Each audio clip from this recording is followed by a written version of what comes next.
Hello, YouTube recording. This is where we're starting, because I'm in hell. Let's bring up Veritas Tales.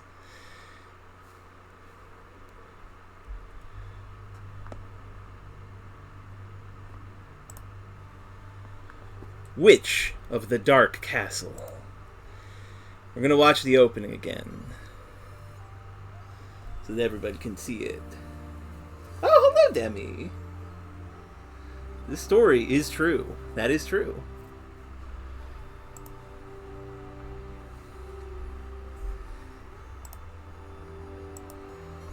So, I explained this earlier when I was trying to work out the technical difficulties, but I'll say it again here.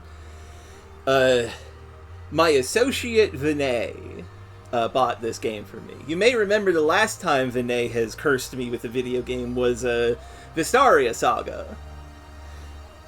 To elaborate a bit, this is a game where you wield a pencil and some dice as your weapons and journey through a world of swords and sorcery.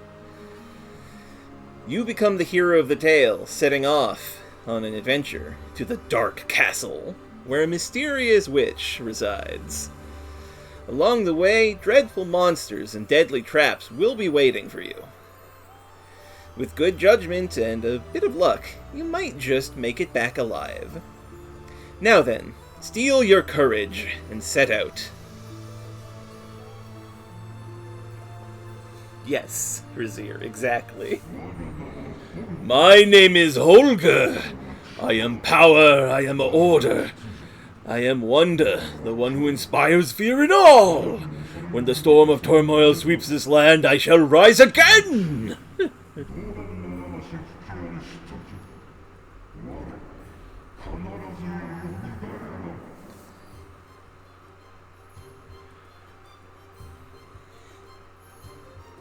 I don't know, Mezzo. Right now, but the immediate first thought I have is that that's Mr. Wizard. But this is a game by some people, by a person, rather. Hold on. Yiza is calling... Oh, no, that's not Yiza, that's Robin. No, Robin is calling. Hello, Robin is here. Surprise attack. You said I heard you say you were in hell, which means I'm nearby. So no, that's true. That's true. I will stream this game to you so you can see it, and I will turn off my phone so that I'll keep my phone up so I can see the chat.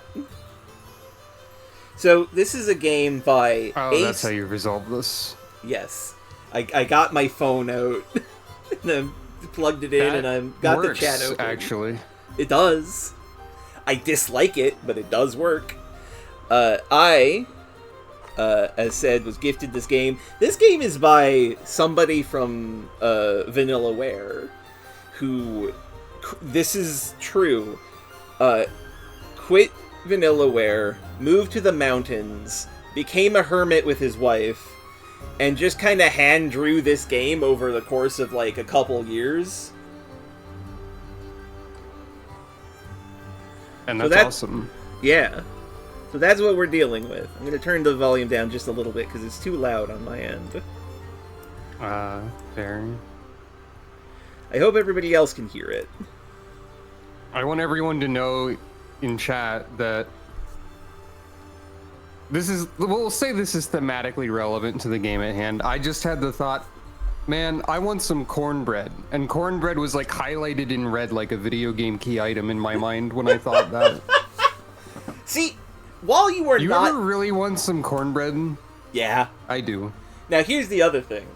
While you are not in the wellness space for 999, you do have the right mentality for it. There's cornbread in it? No, just you'll see. Someone's here? Oh, I see. 999 is a game we'll be playing at some point in the future. Just wait, I don't really know what wellness space I'm in today, but I thought about cornbread in bright red text, so that's fun. Yeah. This is the most wizard to ever wizard. He is. Behold the wizard.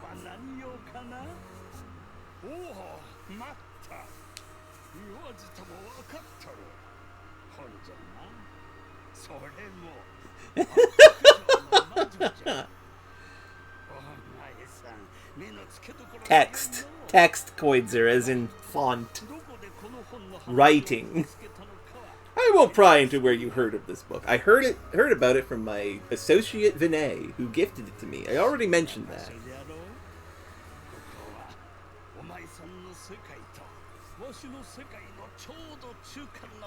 God damn it, Koitzer.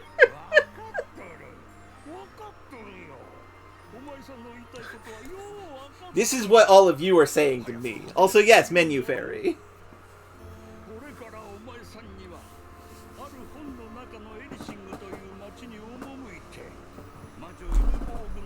I'm going to be laying down while playing this game because my back hurts.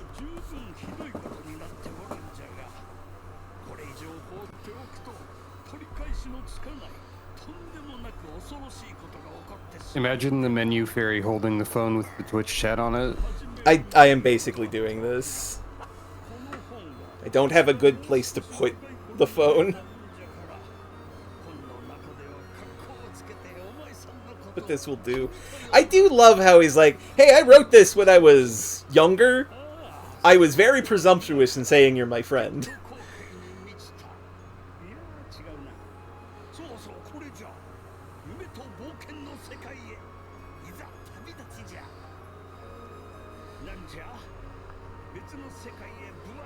What, did you think he'd go whoosh into another world or something of the sort? This is already another world, you know. He's such a fucking wizard-ass wizard. So, character choices. We have the warrior or the mage.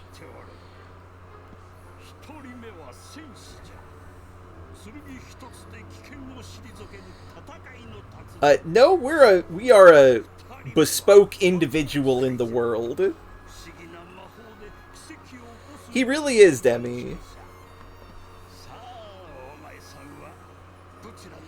So, I haven't seen anything about this game, though I have heard what the story is for Warrior McWarrior Pants over here. His backstory is basically that he's Conan the Barbarian, but an anime boy. We are going to be the wizard. We are going to be the mage. The wizard is the more femme one, so that's correct. Yeah, that's my opinion. She is important.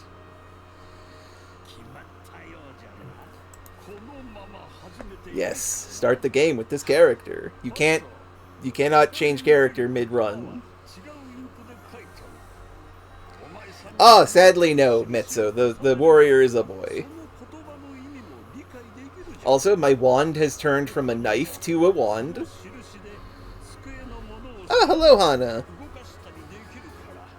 Hell yeah, I hope you're doing... I hope you do better, more in the future.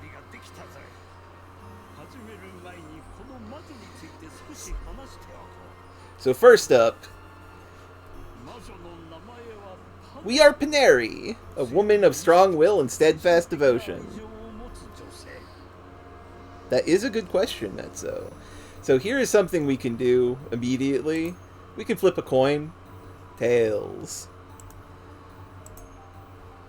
Heads. Also, if we move up here, we can see the Menu Fairy. Bop, bop, bop, bop, bop.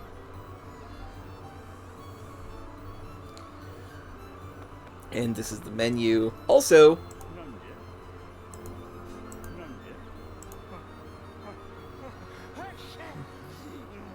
we can hassle the wizard.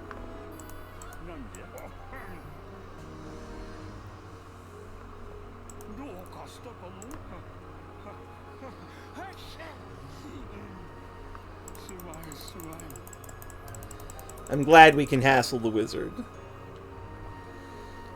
Yeah, we got staff, a magical book of spells, poison vial, which specifically has tiny, sharp carbon fragments in it, so that you can just throw it at people and use magic to make the carbon vibrate so the poison gets into tiny wounds, which is incredible. It's like such a detailed description of how throwing a vial at someone would work as a combat technique. Yeah. The fuel flask, meanwhile, is just gasoline. Okay. It's a Molotov cocktail. I like that they elaborate the 3 animals that are sacrificed to make this canteen. Goat on the inside and the outside, and a cow horn. I mean, that's also only true. 2 animals if you're efficient with the goat. Ah, that's true. We don't know how efficient Paneri is. That's true. Also, there is a healing potion. Wow. Made purely by Sister Hilrevi.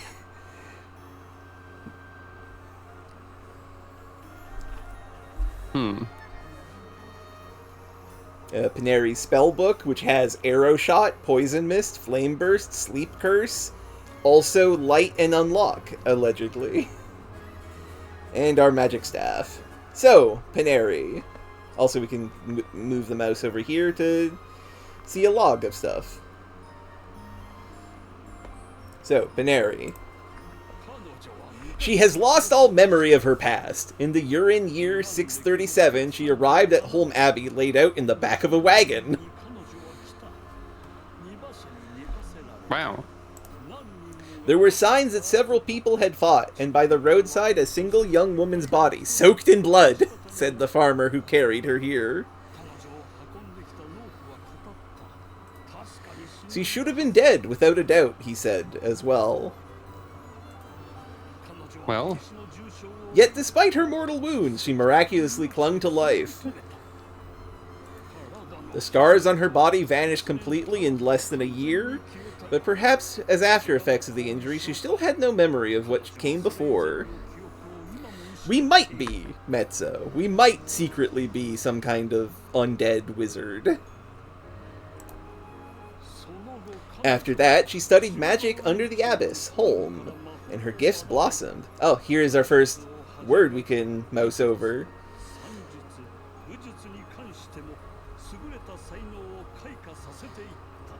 Paneri's mentor, head of Holm Abbey, a communal order devoted to the eternal god, which is nature worship. Her gifts blossomed, not only in sorcery, but also in medicine, arithmetic, and the martial arts. We're good at math and punching. Years later, one day, the abbess of Holm Abbey was summoned by Urin's court mage Ingborg, famed witch of the forest. Rumors say she led a revolt in the royal capital, Ershing, and was imprisoned. Maybe Ingeborg? Ingeborg, maybe. Ah! Hello, Isa. A Yiza appears. Hold on, let me just put Yiza on screen.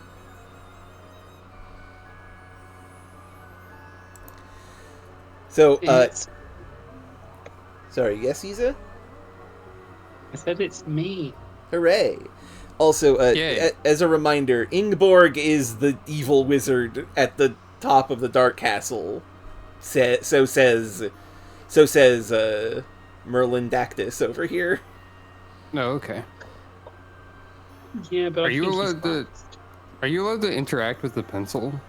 Or eraser? Not in yet. a meaningful way? Oops. Not yet, as far as I'm aware. 3 months later, a letter arrived at the abbey from Ershing. Abbess Holm has gone missing.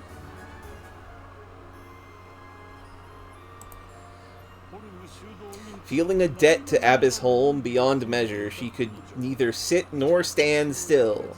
That very day, she gathered her belongings and set out for the royal capital, Ershing. I like how, with how we're positioned on screen, it looks like Paneri is also part of the voice call. That's pretty good. You are now heading for Urin's royal capital, Irshing. Urin's regent, Duke Torgi, elder brother of the late King Rolf, governing since Rolf's death, welcomed the famed Witch of the Forest Ingeborg as court mage and proclaimed to other nations that Urin was a mighty realm of magic. Not long after... Oh, we can save now.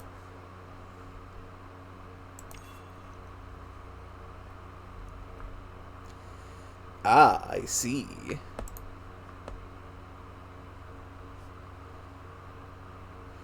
Oh, Urin. Mary's moving. Oh, this is Vanillaware, so we have very detailed objects and art that nevertheless moves. The live 2D is happening now. I thought it wouldn't because it didn't, except for the wizard before. Okay.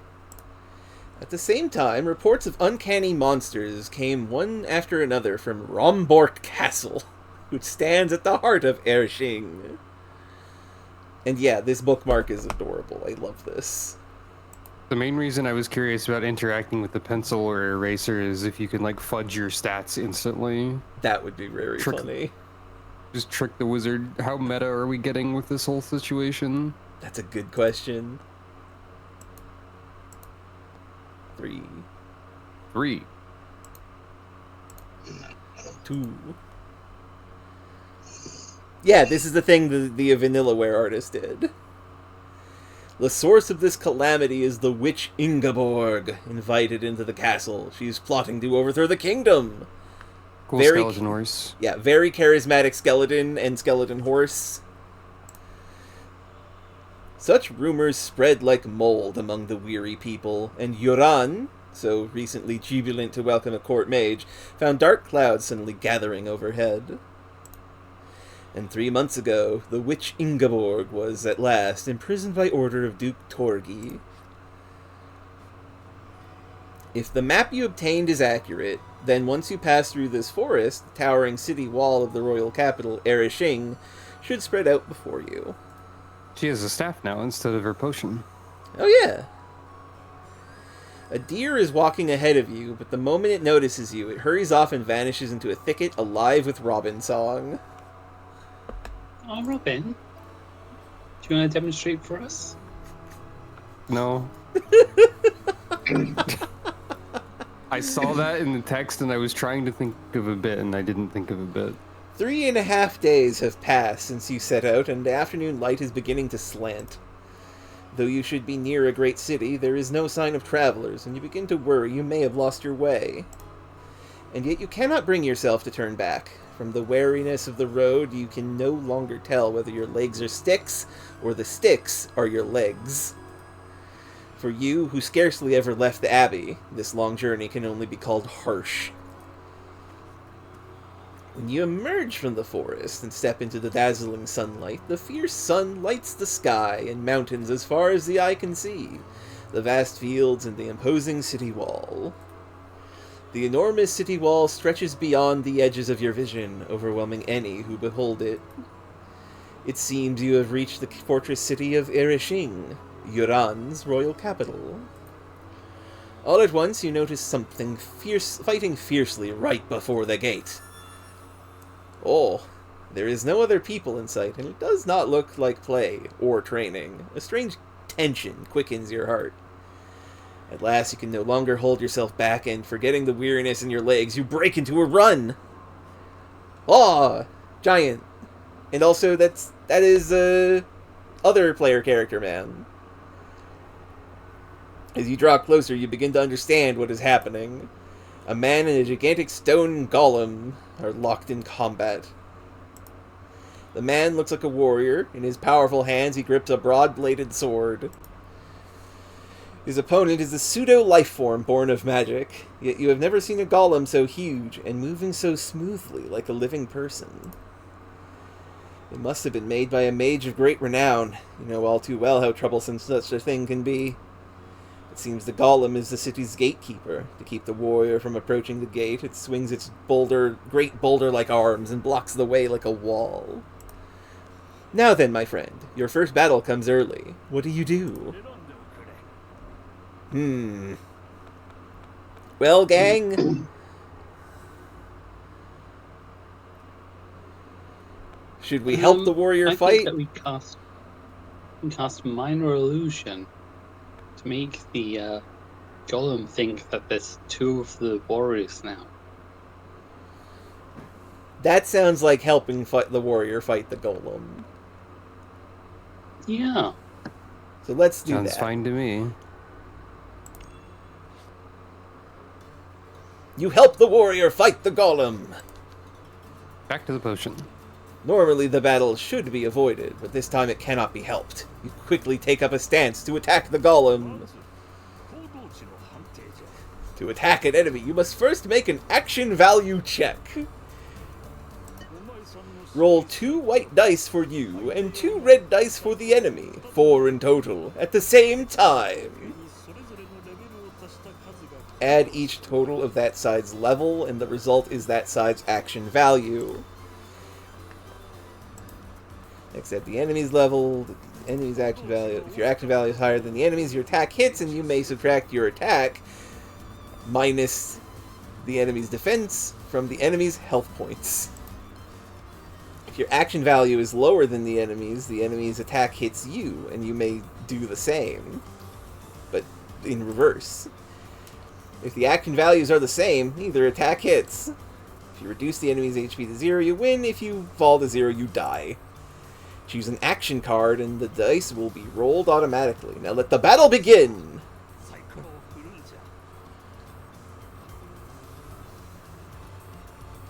Battle starts against Golem. Where's my mouse? Hello? Warrior joins the attack. At the end of each turn, deal 1d damage. When you attack an enemy, you must make an action value check. What do you do? Okay, now my mouse is back. There we go. Details. A female-shaped stone statue that moves smoothly, almost like a living creature. Little else is known.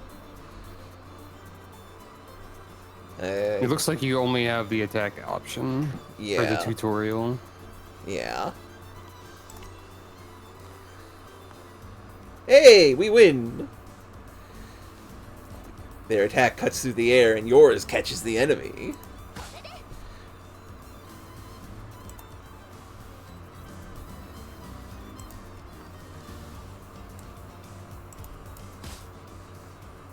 Nicely done, sir. Attacks hit when your roll of 2 die plus your level is higher. Now choose an action card or an item.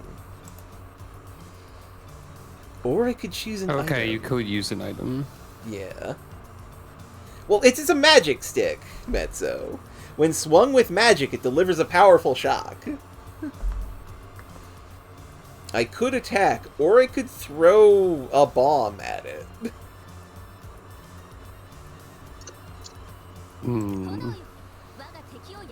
2d plus level damage to the enemy. Damn.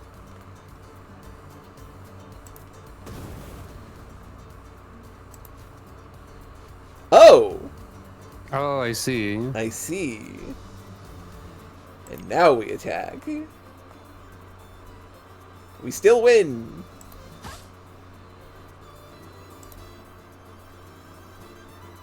I got experience for that? So using an item does not like give the enemy an opportunity. Yeah. Again and again your blows find the golem, yet none is decisive. Your arms feel heavy with fatigue. Your legs, too, are leaden. The warrior fighting at your side seems to tire, his movement slowing to a stop, but in the next instant he ducks low, darts in under the golem's arms, and with a lightning-fast stroke shatters one knee! The golem goes still, then slowly pitches forward, sinking into a crouch.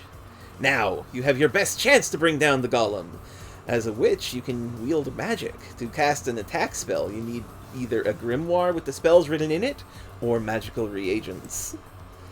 Right now, you can cast 3 kinds of spells. Magic, missiles, poison, explosion! This is the finishing blow. From the 3 options on your action card, which spell will you cast?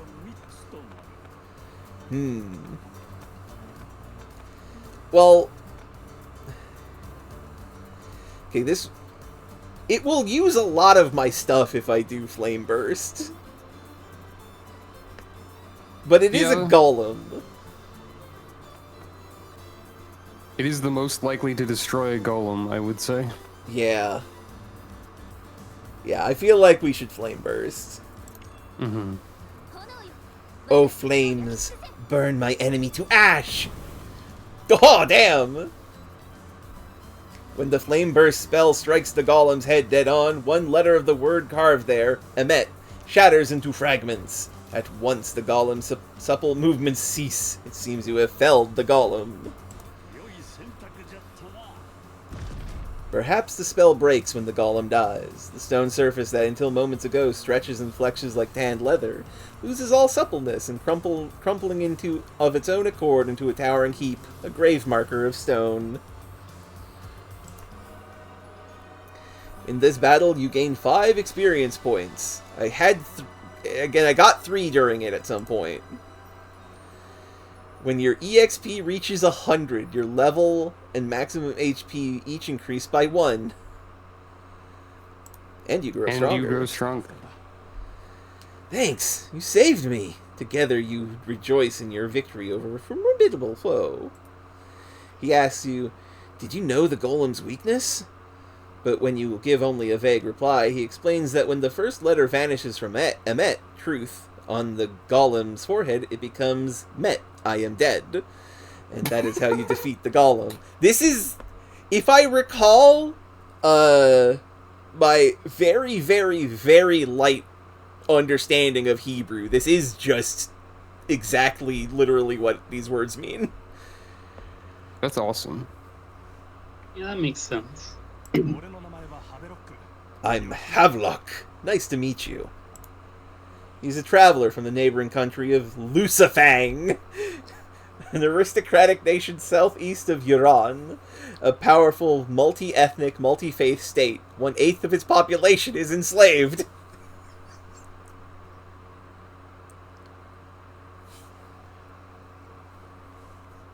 Lucifang is a hell of a fucking name for a place.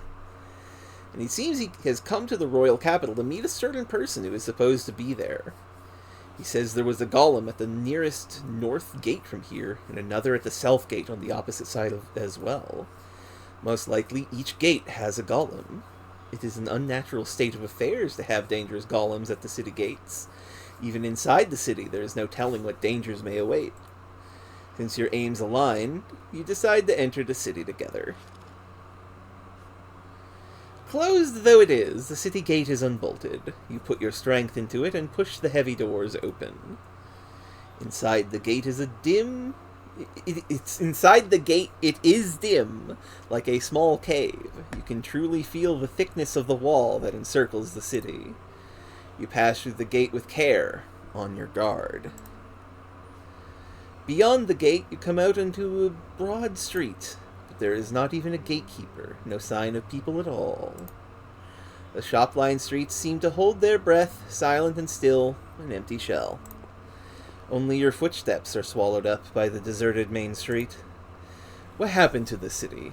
Doors left standing open, toppled barrels of fruit, clothing scattered across the ground. Oh no, Cell is here. Now and then you catch the smell of something rotten. There's someone over there, Havelock says, pointing towards the far end of the street. A lone man stands in the street's shadows. I got a feeling this ain't no man, and this ain't no lone. His arms hang slack at his sides as he begins to walk towards you, slowly. You are worn out from a journey you aren't used to, but the man coming toward you looks far more exhausted. You raise a hand to greet him and draw a deep breath. No, you catch it in your throat. The man's skin is ashen and drained of color. His clothes are smeared with blood and grime, making him look utterly unkempt. The foul stench from earlier must be coming from him. When you look over, you see his eyes have clouded over, milky, sightless, and yet he comes straight for you. Worse still, his steps are speeding up little by little. Something is clearly wrong. Even when you warn him, don't come any closer, he does not stop. You knew it at once. A walking corpse, spoken of in legends and tales. This must be one of the living dead. Reeking of death, drool spilling from its mouth, it lunges at you. You swiftly dodge aside and move to strike back. Battle starts against living dead.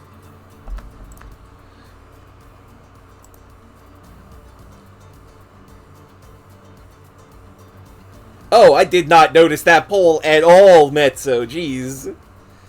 What do you do? Ah, we can attack, or we could use one of our spells. I don't want to waste my spells. We just... He's got 16 health. We bop this guy. Oh, shit. Oh, wait, no, our level's higher, so we win. Oh, God, 12 damage. Right, we can see his defense is 0. It moves, yet looks like a corpse. Reeking of rot, it lunges at you. Little else is known.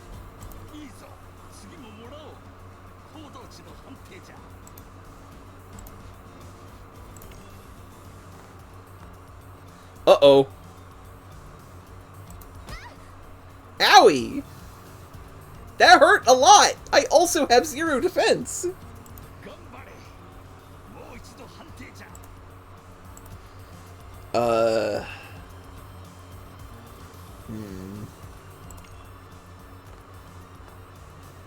Okay, that works. I keep on rolling at least 1-1, and I don't like that.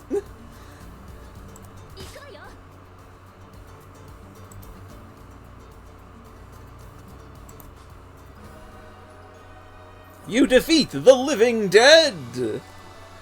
Judging by the state of decay, the fallen one does not seem to have been dead for very long. Then where is this foul stench coming from? This reek now is so strong it makes you want to choke. Hey, look! Uh-oh. At Havelock's voice, you lift your gaze, only to find several of the living dead already before you, closing in. Like insects swarming to a torch, the mindless dead by their curse are drawn to the flame of your life. Damn. That's not great for me. When you look back, countless dead sways in rows along the main road you came from, blocking the exit route from the city. Your retreat has already been cut off. Run! Havelock shouts. You think he's right. What do you do, my friend? Oh shit. Right or left? Left. Okay, let's go left. As you break into a rung, Havelock dashes off down a different road. Damn it, Havelock! We could have flipped the coin. That's true. See you later! Don't die! Havelock waves wildly and shouts at the top of his lungs, trying to draw the living dead's attention. Thank you, Havelock. Half the undead go after Havelock, and the other half follow you. Even so, there are still too many to handle. For you, I step away for like 5 minutes, and you're being swarmed by undead. Yep. For I can't leave you alone for a second. Sorry, what you said? You want to bunch up. You want to bunch up zombies so that you can AoE them more effectively. You don't split. Yeah. What do you... Running around too much is hardly wise. What do you do, my friend? Oh, shit. Do we run into the nearest house, hurry into the left alley, turn right at the corner up ahead, or slip between the few living dead ahead? House is the best choke point. That is true. Probably. That is true. Unless there's undead in the house. Really, all of these could be a choke point unless there's undead there already. Yeah. However, these are all kind of secretly the same option. Kind of. I will note, all of the houses probably are empty because there's a horde of zombies outside chasing us.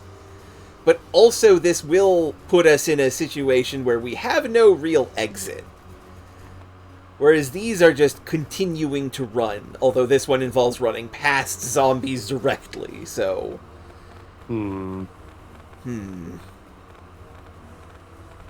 We could also roll a die for this. That was just a test. That is a cowardly thing. Yeah, it would be cowardly. I think we hurry into the alley. Okay, let's hurry into the left alley. Oh no, that's a cool-ass skull. You've no idea what lies behind that narrow alley, my friend. Even if you've run straight into the huge mob of the living dead, it can't be helped. Oh, this is trouble. A swarm of the living dead piles onto you.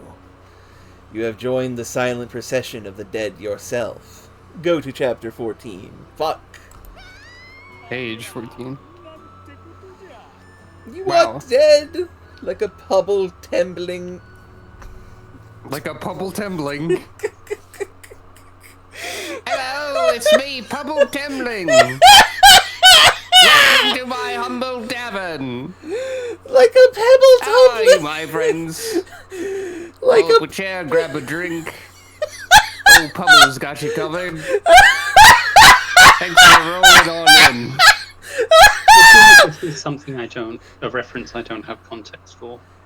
I just made this shit up immediately. She said pebble tumbling wrong, and I thought it sounded like a halfling or a gnome type of guy. I said... It does, but it feels so much like you were referencing something that came up in one of your games. Yeah. No, I just made it up. She is... Thank you, Samantha. Okay, what's the fucking opposite of retro? Also, thank you, Mezzo. Everyone is Modern. marked down Pubble Tembling as a character for tabletop now. Sorry, you said modern is the opposite of retro? I think Yeah. that's true. Robin is just modern actively referencing Modern something that active. will happen. Look, I was trying to think of a term I for didn't- opposite of I didn't know retroactive. you meant opposite Oh, you retro mean in that future? way. Sorry, what? Yeah, that'll be like pre-actively. Okay, thank you. Preactively referencing Well, something. we know which character you're going to point at me and tell me to play as when they pop up, because I already did it. Maybe so, maybe so. Into an open... Like a pebble tumbling into an open grave. Your soul returns to the primal light, and in time your body will mingle with the earth atop your coffin.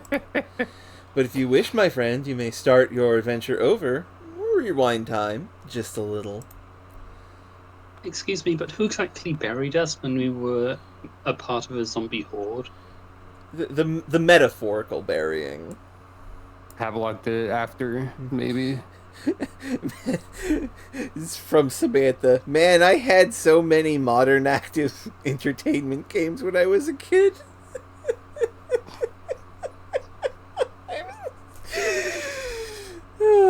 Okay, rewind time a little. Let's rewind time a little. Old Pubble Tembling's installed some modern entertainment in the tavern lately. I can't believe I perfectly said pebble tumbling with the U and E switched. I can believe it. I mean, I can believe it too. Okay, so hurrying to the left alley fucking kills us. Try house. That Try was house. my idea. Yes, try house. Ah, not a skull. We're probably fine. You sprint for the nearest flip a house. coin to see whether it opens. Oh, Uh-oh. damn. You sprint for the nearest house and slam into the door as if to shoulder it open. Flip a coin to see whether it opens or not. It's heads.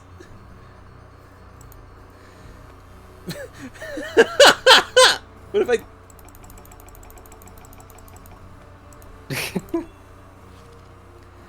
The door isn't locked. It opens easily. Behind you, one of the undead, quick on its feet, bears down on you. You leap into the entryway and quickly pull the door shut behind you. Just in the nick of time, the horde slams into the door. Outside, the living dead scrape and scratch at the door like cats sharpening their claws. My friend... Like crats sharpening. So bad at words. My friend, you... Okay. Watch out for that guy in the corner of old Pubble Tembling's tavern. Crat sharpening. Crat sharpening. That guy's trouble. Okay, so obviously we should reinforce the door. Yeah, probably. This makes sense to me. You drag a heavy table in front of the door and pile chairs on top of it. That should keep you safe for a while. As the tension breaks, a deep fatigue washes over you. It seems the undead's groans outside are gradually growing louder. By contrast, the house is deathly silent, and you sense nothing moving. You walk softly, careful not to make a sound. I get the impression that this witch is often very tired. Yeah. Me too. At the back Yeah, of the me room, you can see a staircase leading to the second floor and an entrance to what looks like a kitchen. Well, Why is there an anchor on the ground? That's what I want to know. That's a good-ass question. There's also a ship's wheel on Yeah. the wall. Maybe this is a tavern. No, this is Pubble I mean, there's a lot of Tembling's, tables and... Yeah, this is Pubble Tembling's nautical-themed tavern. which is appropriate for the game. So You see, you might think it's a little abstract for a man named Pubble Tembling to have a nautical-themed tavern, but skip the rock over the ocean, why don't you? And it'll tumble right down in there. It makes enough sense. yeah. Especially once you've had a few of my finest ales. Okay, so Pubble upstairs. Tembling always does the Dark Souls laugh. True. Okay, upstairs or check the kitchen. I think we should go get a snack in the kitchen. What do you both think? And also, what does chat think? Sorry, I'm too busy thinking about Pubble Tembling. It's okay. It's okay. We're going to the kitchen. My eyes. My eye. Ah. Along the left wall stand an old-fashioned hearth, a shelf of cooking tools, and rows of dishes. The back door straight ahead has been nailed shut with several planks. Okay, that's good. This is already pre-anti-zombied. A thin layer of dust has settled on the hearth and around it. It seems a long time has passed since this place was last used. In the center of the room is a table set for 6, and beside an overturned chair lies a single citrus fruit that looks fresh. You glance toward the fallen chair and turn, only to notice a plain, unassuming door beneath the stairs.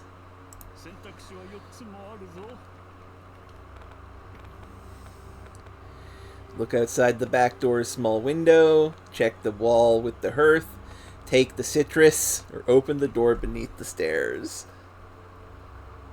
That citrus fruit is very suspicious. It is. Am I pronouncing hearth wrong? I've always heard it as hearth. Ah, I think it's Hearth. Hearth, okay. Figured that was a hearth is a sort of type of vehicle used for transform Okay, but I- transporting corpses, spoken by someone with a lisp. that. Thank you for adding the lisp part, Giza, because otherwise you're going to be, that's hearse, not a hearth. But, okay, yes. I do, in fact, have a lisp. Okay, where are we going? Because I'm tempted to grab the orange. Sorry, I was writing down in the tabletop group for posterity Pubble Tembling. Thank you. Okay, so I feel like the orange is a big trap, because if this place hasn't been occupied in a while, if it's all covered in dust, why is the fruit fresh? Yeah, it's obviously a trap. Well, or it's an adventure game item, and you're going to need it to unlock a door later by like Yeah. greasing the hinges with orange juice or something. Obviously. That is a It's possibility. laid on the ground exactly like a point-and-click adventure item you would pick up.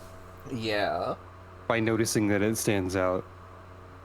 But also, it's right next to the one overturned chair. Yeah, I'm pretty sure that this is... This is the work of the citrus poltergeist. Ah, I see.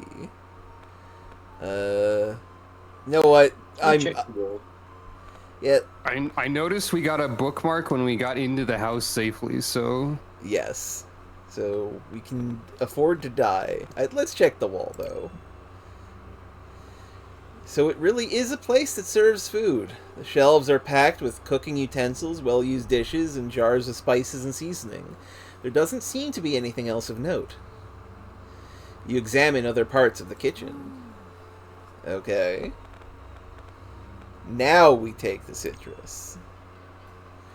You pick up the citrus. It seems a few days have passed since it was harvested, yet its skin is taut and glossy, and it carries a fresh scent.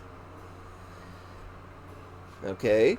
Orange. Uses 1. A juicy swoop. A juicy swoop. A juicy fruit with sweetness, tartness, and a faint bitterness. Once a luxury from the southern continent, but large farms were built here 5 years ago, and now it's common fare. Restores 6 HP. Okay. Probably, Mezzo. Probably. That other big fella in the corner, Juicy Swoot, we don't even know why they call him that. Jesus. Don't want to mess with him.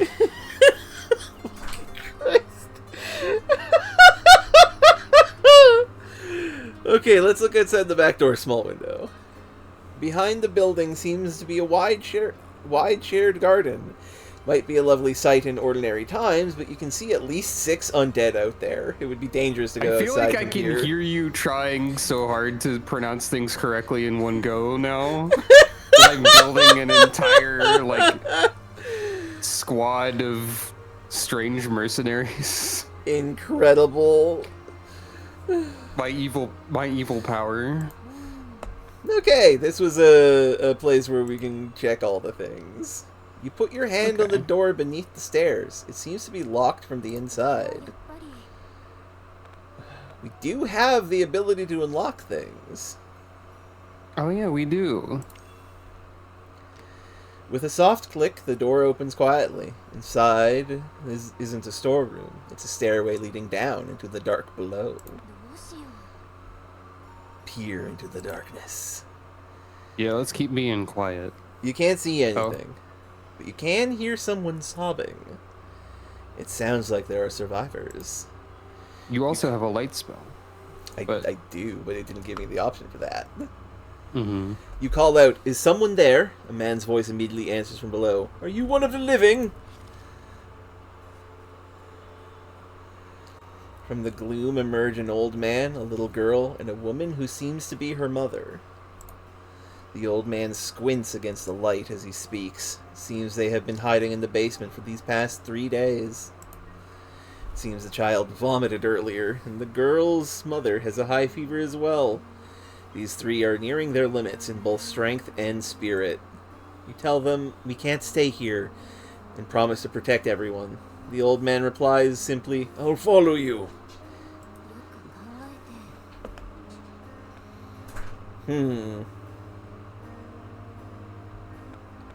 I feel like we figure out how to escape first, especially since we have people to protect, and we learn more about what's happening later. Yeah, let's figure out how to escape the city. Are there undead everywhere outside, no matter where you look?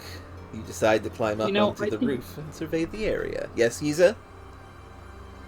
I think I know what to do. Oh. Mm-hmm. Follow me. Set me free. Trust me. Yep. And we will escape from the city.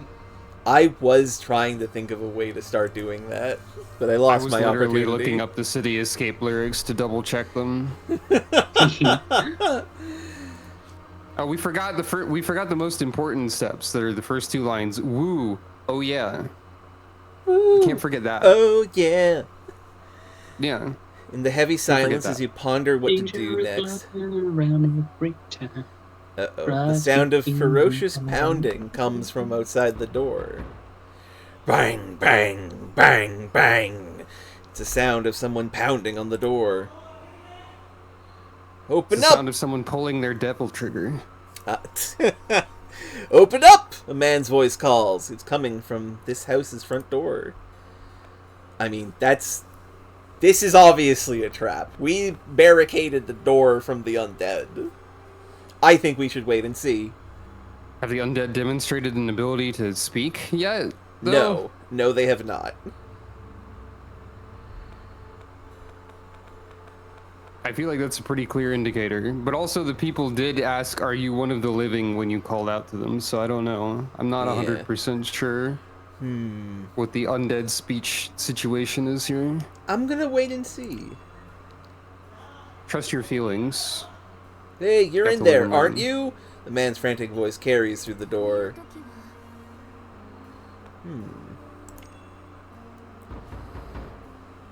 Someone pounds on the door again. You stay perfectly still, watching without making a sound.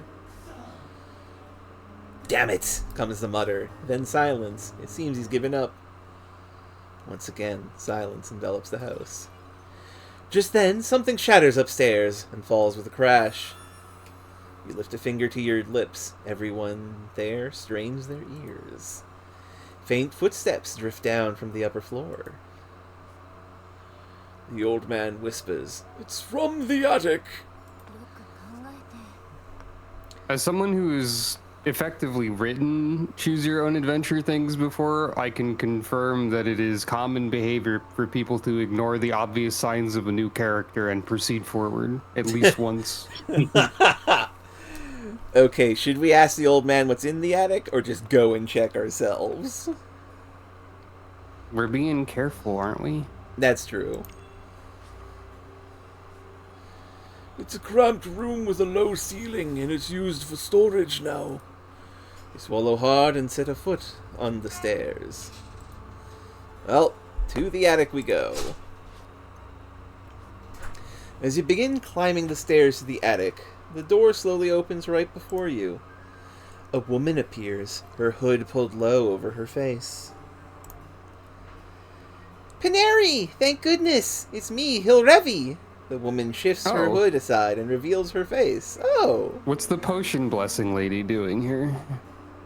Yeah, what is Sister Hilrevi doing here? You know this woman. It's Hilrevi, the nun you spent 4 years with at Holmach Abbey. A gifted fortune teller. For her work as a nun, Hilrevi has been in the royal capital, Erishing, for the past few years. Oh, right, okay. We're in the royal capital. I guess it makes sense for anyone to be here if it's important. Yeah. Ask about Abbess Holm. She shakes her head. I don't know, she says. After sending a letter to the Abbey, I've continued searching for the Abbess, but I still haven't found her. She's most likely somewhere in the royal castle.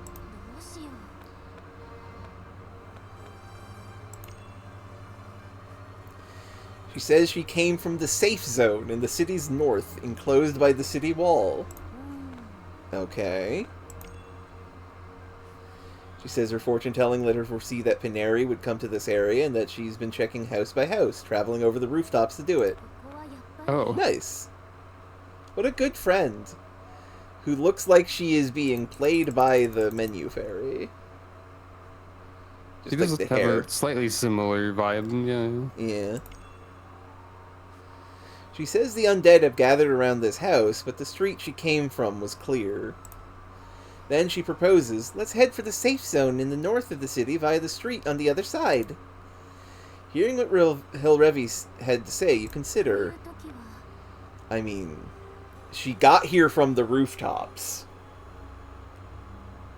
Well, okay, here's the thing. We have 3 people with us beyond ourselves and Hilrevi. A sickly child, a sickly mother, and an old man. I'm not sure I don't think they're going to be doing parkour. Yeah, we should go in the north then. I'm just hoping that she has turn undead. Same. You decide it makes sense to take the route to the safe zone that Hilrevi mentioned. After talking it over, you decide to move from house to house over the rooftops, then cross the Never street, mind. take the shortest route to the city wall, climb the flanking tower, and enter the safe zone. Okay, this was more complicated than we expected. A watchtower jutting out from the castle wall. This flanking tower makes it easier to shoot at enemies trying to scale the wall. The flanking tower is a tower built into the city wall, with stairs inside that lead up onto the top of the wall. If you make your way along the wall above, you should have almost no contact with the undead. Leave it to me, Hilrevi says, volunteering to guide the way. Oh, ho, ho! A problem's arisen.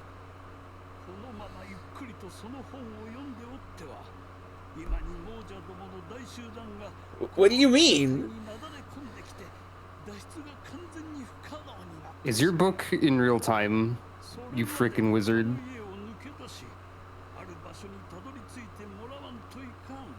When did you do your frickin' book? What? You mustn't discuss this with the wizard.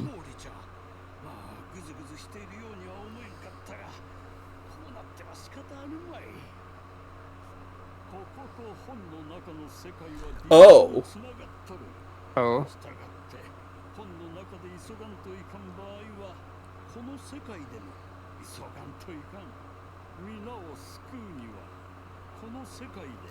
Oh, fuck. Okay. A time limit mechanic. Oh, we're always going to be on the wizard. He's kind of like a narrative framing device. Yeah. The 3-minute clock! I'm a wizard! I'm a fucking wizard, is what you were about to say, I think. Yeah. I'm the fucking wizard. Bonk. Oh, hey, that's the same symbol that's on the eraser. Yeah. Maybe I am good at noticing puzzle details. And on his pendant. And on the bookmarks, I think. Yeah. And on the books. Yeah. That's just his wizard symbol. A small gap in the next roof. An adult could jump if it looks hard for a child. Grand spot aboard that probably uses a bridge. Use a die to test your luck and see if you make it. Check the result to see. Need to jump to the next roof. 6! Yeah! Crash. Oh, there was only a critical failure option. That's scary. Yep. You leap to the next roof with ease. You quickly pry the large board off the dormer window, bridge it to the roof you came from, and test it. It wobbles a little, but it should hold.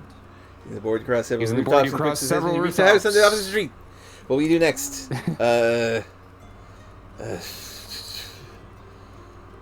Fortunately, there's no sign of living dead. You should head out into the street.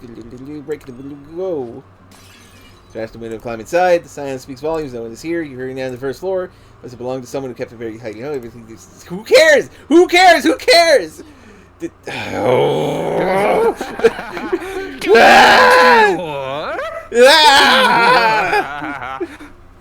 Crack the door and peer outside. You slip across the street and check for danger. It seems safe. Yeah, basically, Razir. It's got more than just choosing your own adventure, but it is mostly that, it seems, which is cool. Choose your own adventure, fast or die. Someone lives at one of the undead. You brace yourself. You instantly duck down, waiting to see what they do. Oh, thank goodness! It's only a dandy! The one who comes out isn't one of the undead. Please take me with you. Says he's a court musician, injured his leg. Gildy, please shut up, Gildy. We are on a time limit. Oh god, the time limit being on like the hands of a clock and not something you can like super easily read, just makes it even more stressful. Yeah. Right, we've made it this far, we should be safe. We won't be needing this clock anymore. Oh, thank God.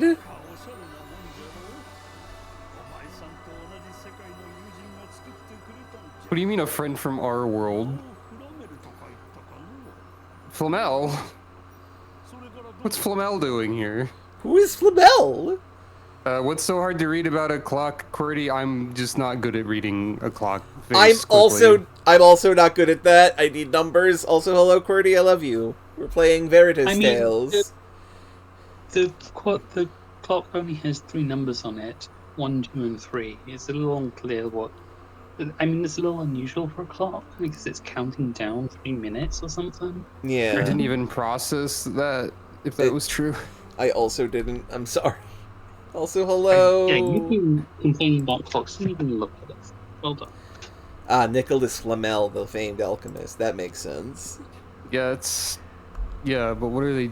What are they doing interacting with this wizard? And that's a good question. Time to unlock spell again. The thick door shatters with a thunderous crash. What the fuck? I tried to unlock it! At the same time, a nausea-inducing stench of rot hits you, and big men burst out. Oh no! No, I wasn't thinking of a different Flamel. I just didn't remember the first name. Oh shit! There's living dead soldiers in iron armor. You've got an old man, a child, and even an injured companion. Yet there are at least 3 of them. What do you do? Don't worry, look at the symbols on this guy's armor. He's just about to drop the base. It's fine. I guess we fight. That's not what the base clef looks like. That's something else. Fuck. Never mind. No. I think... Is that... Do we fight or run? It's the alto clef. I just second... It's not exactly an alto clef. I just second guessed what an... Stop poking the witch. I just second guessed what clef it was because even though alto clef was the one I had to deal with as a violist, I forgot. Do we stand and fight and possibly risk the lives of the people we're trying to protect? Or do we run? Do you think the people we're trying to protect can run away from multiple armored zombies? No. Yeah, I think the fight is more the thing for defending them than running away. Yeah, I think we have to. I think we have to fight. Absolutely starved on the sounds of it. Yeah. Battle starts against living dead soldiers. Hilrevi joins the attack. At the end of each turn, deal 1d damage. Wish he had turn undead. Yeah. Details. It moves. It looks like a corpse, reeking of rot. Negotiation! Negotiate with the enemy! I don't think that will function. No. Escape. We could just run. Look, this is the opportune time to use Flame Burst. I think. That seems true. So let's use the fuel flask first.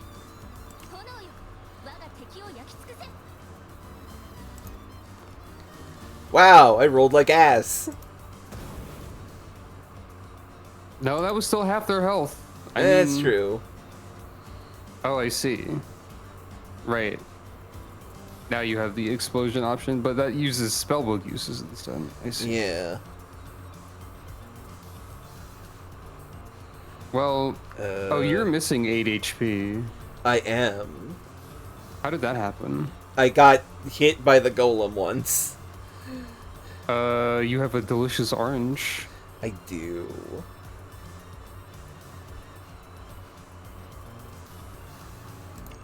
I'll eat it. Okay, I don't trust us being able to survive a single hit from this fucker, because he's 9 damage, and is level 7, and we have defense of 0. So if he wins an attack, we're gonna get our shit kicked in. I think I will just explode him. That seems fair. Hey! Dead. We're in a pretty precarious situation. Hopefully running out of spellbook uses will not cause a major problem later. Hopefully. Even if you break through the ones ahead, the undead will keep crawling into the tower one after another. There must be 20 or more. When you look back, my friend, you spot undead behind you too. You're surrounded. Oh dear. Don't give up, think. As you refuse to give up, thinking there must be another way, countless arrows skewer the undead behind you. I thought that was going to say, countless arrows skewer you. At the same time, you hear a voice barking orders. It seems reinforcements have arrived from somewhere. Close ranks! A powerful man's voice rings out. Soldiers bearing great shields line up to form a flawless defensive wall, thrusting long spears between the shields to pick off the remaining undead. Phalanx formation, yeah! Behind them, more soldiers of the same kind march in layered ranks. A mounted man who seems to be the commander signals for you to fall back. Fall back as the soldiers surge forward, moving away from the flanking tower. So that's a phalanx. They're well trained, Hilrevri murmurs, impressed.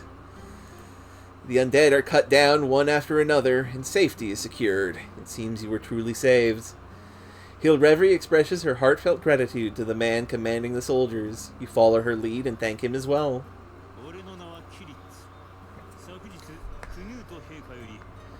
Kiritz. Kiritz, veteran knight captain of the Canute unit of the ruler knights. His Majesty Yuran's crown prince and heir apparent, yet wholly unloved by the people. Oh, come on! It's not like King Canute will become, like, Ivan the Terrible or something. I feel like it's probably King Newt. I don't know why. No, this is just the vibe. He did say Canute, and it is, like, this is actually a reference to a real-life king. Okay, never mind. Yeah, it is Canute. I now oversee all military affairs. A man named Havelock requested aid from my order to rescue you. You led everyone this far. You have my thanks. Kiritz studies your appearance with a skeptical look. Did you come from Holm Abbey?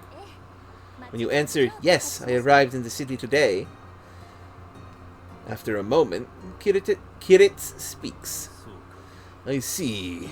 Right now we need anyone who can fight or even alone. Good to have you. At Kiritz's command, the knights fall into formation and escort you to the city's safe zone. Yay! 90 EXP! We now have 21 health. Would you like to save your adventure so far? Yes, please. Now I just want to know what happens if you run out of time. Does the wizard get jumped by zombies or something? I mean, we get jumped by zombies. Zombies flow out of the book and kill us. Probably. Just then, Kiritz rides up on horseback. The Black Castle's a rare sight, isn't it? The outer wall is coated with tar, and the roofs are laid with obsidian. It's meant to warm the inside of the castle with the sun's light. It used to be a fairly comfortable castle, but now it has become the stronghold of sinister monsters. Now everyone calls it the same thing. Dark Castle. Gotta do a title drop. Now then, let me explain a little about this world. The eternal god took the forms of fire, wind, water, and earth. Okay.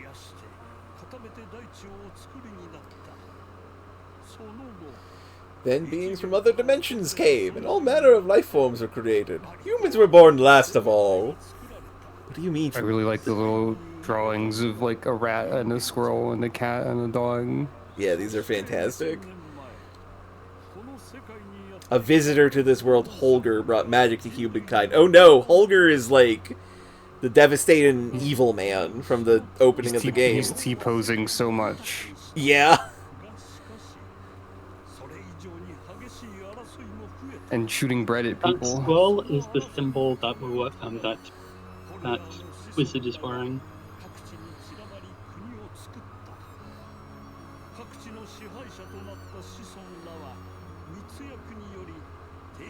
Kept a secret pact, stirring up wars at set intervals to maintain control over the people. Holy shit. Classic evil shit.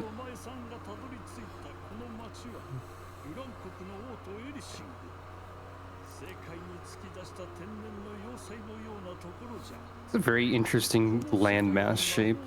Yeah. It feels very suspicious.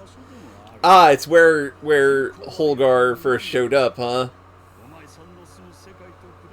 Population is 20,000. May sound small compared to your world, but here it counts as a great city. Yeah, 20,000 is the population of my town that I live in.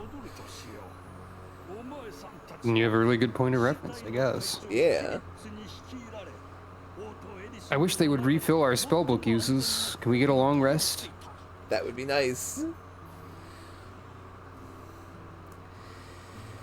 Oh, that was a lot of information to process all at once. So, Holgar is like the super evil fucking monster man from the opening. So that's concerning. He was like 90% beard. That's all I remember. He looked like So... He looked like the heads on that coin that's on the table. Yeah. So here's the thing. In Dungeons and Dragons, there is this idea of like, what if Palor was actually the angry evil sun man, and Holgor looks exactly like the Imperious Sun or whatever it's called.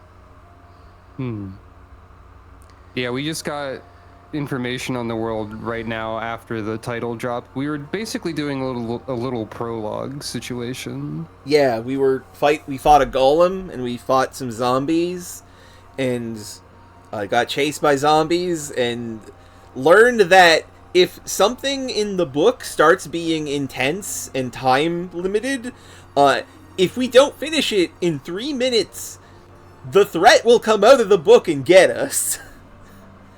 Now, if you think the pacing of this game so far is interesting, I recently started playing Grand Blue Fantasy Relink without any prior knowledge of Grand Blue. And I think it's very funny that game basically has an opening cutscene that feels like it is summarizing Disc 1 of a JRPG, and you start in Disc 2. Just because I don't know anything about Grand Blue and like all of the other plot was happening elsewhere. So I would say like this is more normally paced than that was. Yeah, Merlin Daclus here should not have made a book that will kill us. Too bad, I'm a fucking wizard! Yeah, that's how wizards go. Also, I will also note, the description of this feels like I have engaged with an RPG at not the first disc makes me think of Final Fantasy The Spirits Within. Interesting. I don't know anything about that. Because when I first watched Final Fantasy The Spirits Within, first of all, I did not think it was that bad a film. Secondly, it very much felt like I had started in Disc 4 of a 4-disc RPG. I think the issue with Final Fantasy Spirits Within is less that the film is bad and more that they massively overhyped it. Yeah. As you pass through the heavily guarded gate, Havelock runs up. He is relieved you are safe. You thank him for calling the knights. Don't worry, I'm safe here. Havelock says, leading Hilrevi, Gildy, which is the court magician, the old man, and his family deeper into the city. When are we going to unlock the Hilrevi playthrough? I just thought of something. No, you didn't. The child and the child's mother are sick. Oh. They're going to turn into zombies, and the safe zone is going to be fucking overrun. Oh. Yeah. Whoops. Uh-oh. That's incredibly possible. Kiritz calls out and stops you. It seems Kiritz, impressed by Paneri's skill, wants her to join a certain operation. I heard. You two took down the stone giant by yourselves, didn't you? My unit fought the stone giant yesterday, but we only ended up with more wounded. For your age, that's impressive. Kiritz praises you. You? Do we be modest or do we boast? We are a wizard ourselves. No, you're a witch. It's different. Well, we're a mage. Technically, we're a mage. Yeah, no, but the witch in the title Oh, is right. not referring to us. Yeah, Our class is Right. called mage, and we could have been a warrior. So yeah. you're right. You're right. I do agree with Yuza that we should be modest, though. I feel like modest and cautious is the sort of character we're playing so far. We're not Yeah. playing a boastful lady here. Yeah. You answer, I just got lucky. Technically it's- true, a little bit. Kidditz grins and counters. You won't win on luck alone. Kiritsu is the pre-promote in Fire Emblem who doesn't have any good stat growths and maybe dies early in the plot. Yeah. That That's skill the of yours vibe. is exactly why I have a request, he says, getting to the point. Tomorrow our knights will head to the castle to rescue Princess Leaguemore. I need your strength. Will you come with us? Yuran's eldest princess. After King Rolf died, she was placed in Tiztez Abbey in northern Yuran. He asked you to join the rescue, adding, including volunteers, I've gathered 254 soldiers, but most of them have little real combat experience. What do you do? I was also thinking the same, Mezzo, and it took every fiber of my being not to call her Princess Legmore. Oh, I just thought she couldn't stop playing MOBAs. Okay, And they had to, like, put her in an abbey to get her to log off. that would be pretty good. Okay, so do we accept or hold off on answering? We want to help out. We do want to help. I think we should accept. yeah, I They were I being think helpful. the more people can have on side, the better. As well. Yeah. Mm-hmm. Kiritz looks taken aback by how quickly you answer. You can think it over, he says with a smile. Any questions? I would love to know about the living dead. So the walking corpses, those are the people of Ereshing. 9 days ago, no, maybe even earlier, there was an epidemic, and after that, the ones who died began turning one after another into monsters that attacked the living. The city fell into chaos, and slaughter broke out everywhere. Oh, the Yeah. sort of epidemic that makes children vomit or whatever, probably. Yeah, no, they're fucking zombie plagued. Now we can't even contact the Knights headquarters stationed in the castle. The city has already fallen into chaos. Outside this zone, I doubt anyone's still alive. Right now, we're operating under Prince Knuts's command. How about the city's ruin? How did it come to this? Half a year ago, a mysterious fever began spreading in the southern part of the royal capital. With each passing day, Well- the sick only increased. That's when they distributed a remedy made by the witch Ingeborg. Ingeborg. One of them was outright described as having a fever, too, if I remember correctly. Yeah. But the illness kept Yeah, we're spreading, and 3 months later half the city had fallen sick. At first the cause was unknown, until a nun from Holm Abbey found poison mixed into the city's drinking water. That's probably Hilrevi. Yeah. Worse still, that poison was in the witch's medicine as well. Once this came to light, the regent, Torgi, had the witch seized at once. He then had other mages make a new medicine and distributed it to the sick, but either the new medicine worked too late, or the other mages were the witch's pawns. I can't say, but from what we see, it's the worst outcome. Okay, so, genuine question, why not fucking leave? There are 3 reasons. First, your arrival is starting to change things, but the golems are there to keep people in. Okay. Uh, That is a possibility, QWERTY. That is a good possibility. it would make sense. Oh, can you look at the healing potion description? Yes. Miracle water.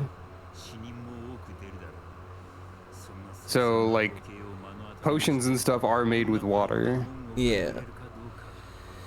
Okay, so even if they did force their way out, more than half of us would likely escape unscathed, but there would be so many wounded and dead that, yeah, it would just be a fucking bloodbath to push our way through this, and nobody would be happy afterwards. Yeah, seems fair. Second reason goes back 10 days. A notice went out through the city claiming the army of Lucifang Kingdom has surrounded us and strictly forbidding anyone... Okay, reason 1, we can't leave. Golem's keeping us inside the city. Reason number 2, enemy nation is outside the city. We didn't see any of them on our way in. We did not, and also Havelock is from Lucifang. And we destroyed one of the golems, at least. Yeah. Okay, most people believe it. Yeah, most people that's are the pretty main- sure if we leave, the Lucifang army will rip us to shreds. Okay.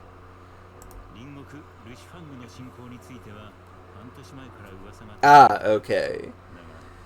Those rumors have been going for half a year. Yeah, okay, that's fair too. Interesting.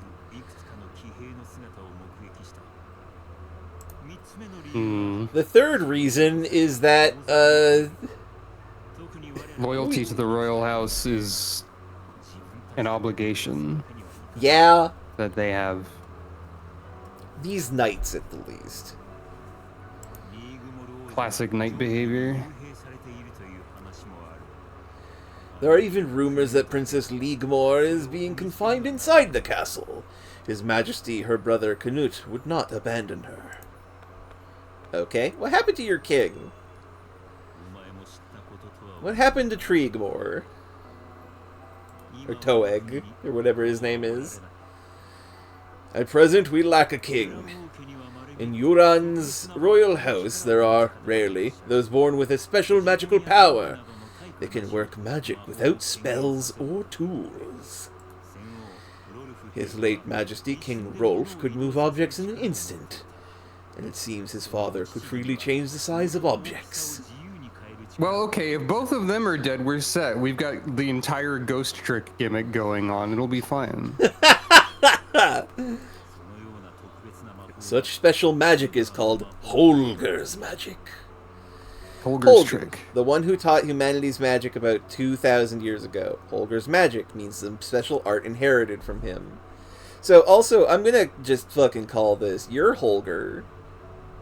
This old man, Merlin Dactus, is definitely, But his Holger. beard style is so different. Ignore the part where he has a giant sun on his robe. Yeah, And Holger is like sun god or whatever. yeah. And also that symbol was in the scrolls that they showed us. And on all of the books that he is And implied also he to have... literally wrote the book. Yeah. And also that a mysterious man arrives in your setting and makes all of your magic so there is conflict. Definitely sounds like a metafictional way of saying he is the writer and introduced plot and conflict to the story. Yeah. Just Yeah, alright, that guy's Holger. I feel like he's Holger, and I feel like that's part of the deal here.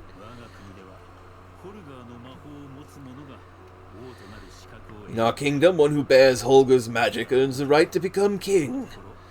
But the royal family has suffered one misfortune after another of late. If Missile the Pomeranian was king, everything would be way better. True. Oh, absolutely.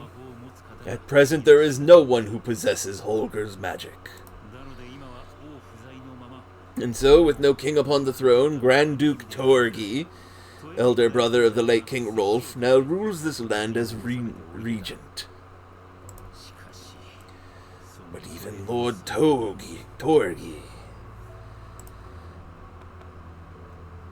Ask about the What witch, about the witch, though? Ingeborg. The witch, you say? You can't claim you've never heard of her. The very witch from tales and fairy stories. Ingeborg herself. Inugborg. So what do you think the odds are if the wizard is Holger and the author? What do you think the odds are that Ingeborg is a stand-in for like his bitch wife that he hates or something? He did. Well, I mean, he wrote this when he was young, so maybe it's like an unrequited crush or something like that. Possibly. He did say he wrote this when he was young, and thus that is why the text sometimes calls us my friend, even though we don't really know each other, and that's presumptuous. When wizards are young and they write books, they've cast themselves as God, and the girl that won't pay attention to them is the evil witch. This makes sense to me. Yeah. A year ago, Ingeborg was welcomed into the royal castle as court mage. The reason was a matter of our kingdom's standing. Sadly, no one in the current royal line can wield magic. Meanwhile, the kings of our neighboring realms are all mages. Priest Eric, the royal church, pressed the issue, and that's what brought her into the court. So Eric, a priest of the ruler church, who urged the court to take Ingeborg as its court mage.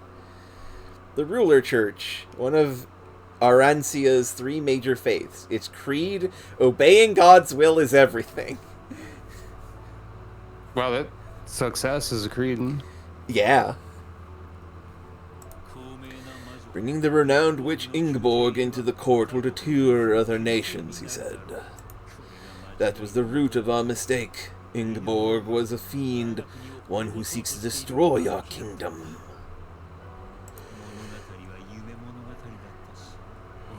The stories were nothing but dreams, fairy tales, as they say. Even so, she has been captured, and now she waits for death in her cell. But she's a monster. I saw it. Back then, I know I did. So even in a cage, we mustn't let our guard down. He finishes as if speaking to himself. No questions.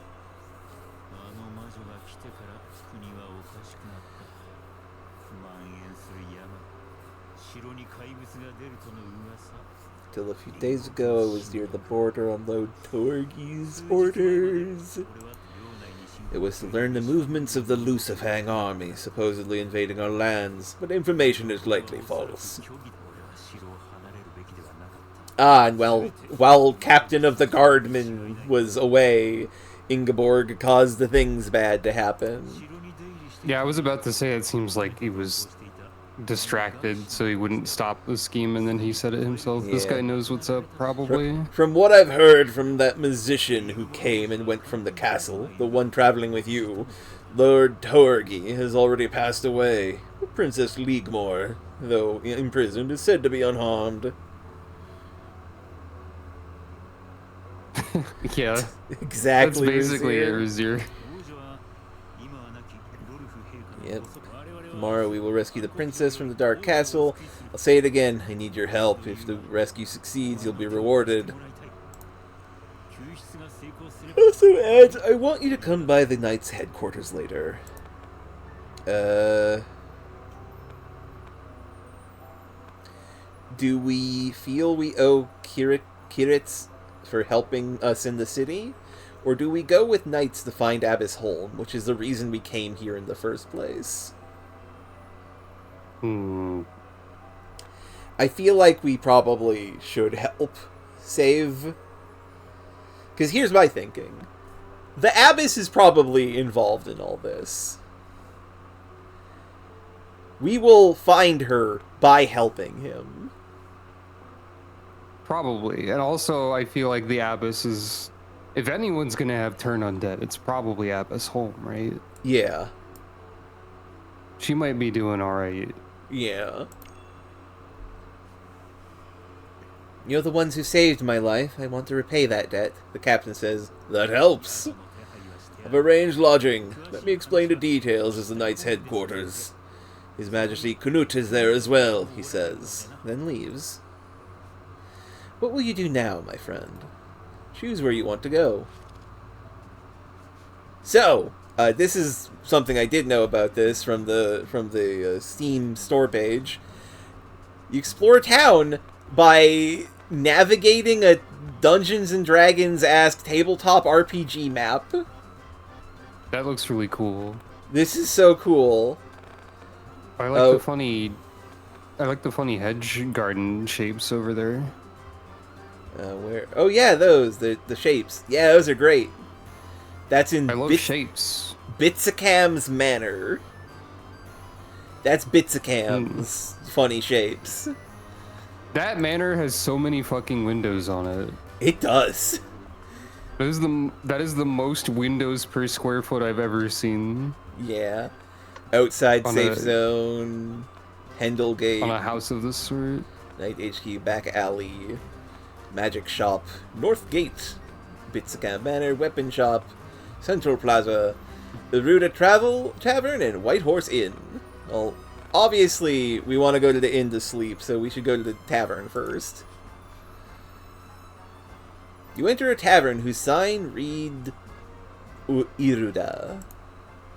Inside is packed with cheerful customers. The owner apparently says, "We're leaving the city anyway," and opens up the casks in his cellar for free. I adore this man who's like, "Man, fuck it, the world ended. I don't care about capitalism anymore. Have free drinks." Trying to blow away the gloom. Makes sense. Catch the scent of ale. Good old Pubble Tembling. What a great guy. Yeah, I fucking love Pubble Tembling. You catch the scent of ale, hear music and laughter, and from a table in the back you hear someone call your name. It's Havelock. Across him sits Gildy, which is the court musician guy. We're assembling a full party. Yeah, the two seem to be sharing drinks, snacking on boiled peas. That's not a snack! Well, you don't understand. Pubble Tembling's peas are the best in the land. Hey, nice hood, Havelock. Why are you wearing this? You thank Havelock again. Complimentary feature of the bar. Makes sense. Says, but you helped me first. Bathe in the lamp's orange light. It's one of Pubble's many bar innovations. The hood for when people are carousing and tossing like their drinks in the air and stuff. Like you need a little bit of a. It's like a raincoat, but for ale, lightly magically enchanted. Makes sense. They look rosy. Pubble's a real innovator in this space. Havelock especially. Until now, the image you had of him was all tight, pent-up tension, so seeing him able to catch his breath like this makes him seem quite different. As you pull out a chair, you ask Gildy, "Is your leg all right?" Gildy stands up, rubbing his leg, and says, "I'm fine now." You can see by my art, which no longer has the bandage on it. I didn't even notice there was a bandage on his leg, because that was in the 3-minute stretch. Yeah. Havelock asks, "How did you hurt your leg?" Gildy answers, "This morning I was fleeing the castle and an undead bit me." Oh, I like... That's concerning. I like Razir's answer to bar handing out free hoods for people trying to be mysterious in the corner. Yes.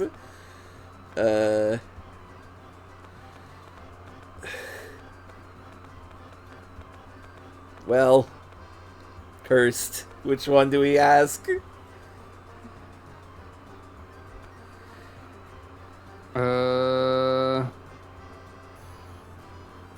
Ask if he'll become undead. Are you gonna become a zombie, Gildy? So, will you turn into one of the undead someday? Gildy laughs. "Afraid not. I'm completely fine. Doesn't look I'll be turning anytime soon." Pouring ale into your cup, Havelock asks, "You said you left the castle this morning. What were you doing before that?" Okay, yeah, that's the kind of peas that are absolutely a snack, like sugar snap peas. You can eat the whole pod. It's Fair 100% bar food. Yeah, fair point. I don't like peas. Is the thing. Well, more for me, I guess. Make them Absolutely. not snack. What you said? That doesn't make them not snack food. Not liking them. That's true. Yeah. It just also strikes me as weird when the snack is a vegetable.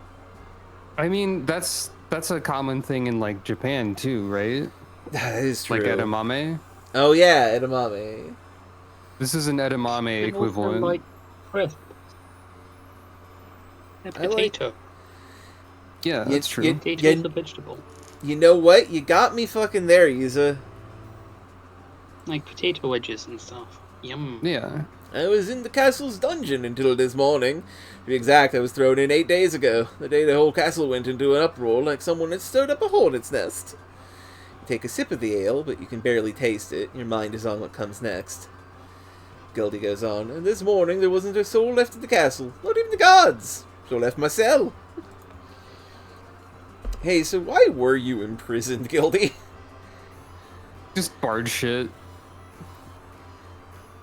Well, the truth is... he's got a necklace of the symbol also. Oh, he does. Also, listen to Gildy's story, or don't listen, it sounds long. Listen, let the bard talk. We got a bookmark there, or we have a bookmark still, I guess. Yeah.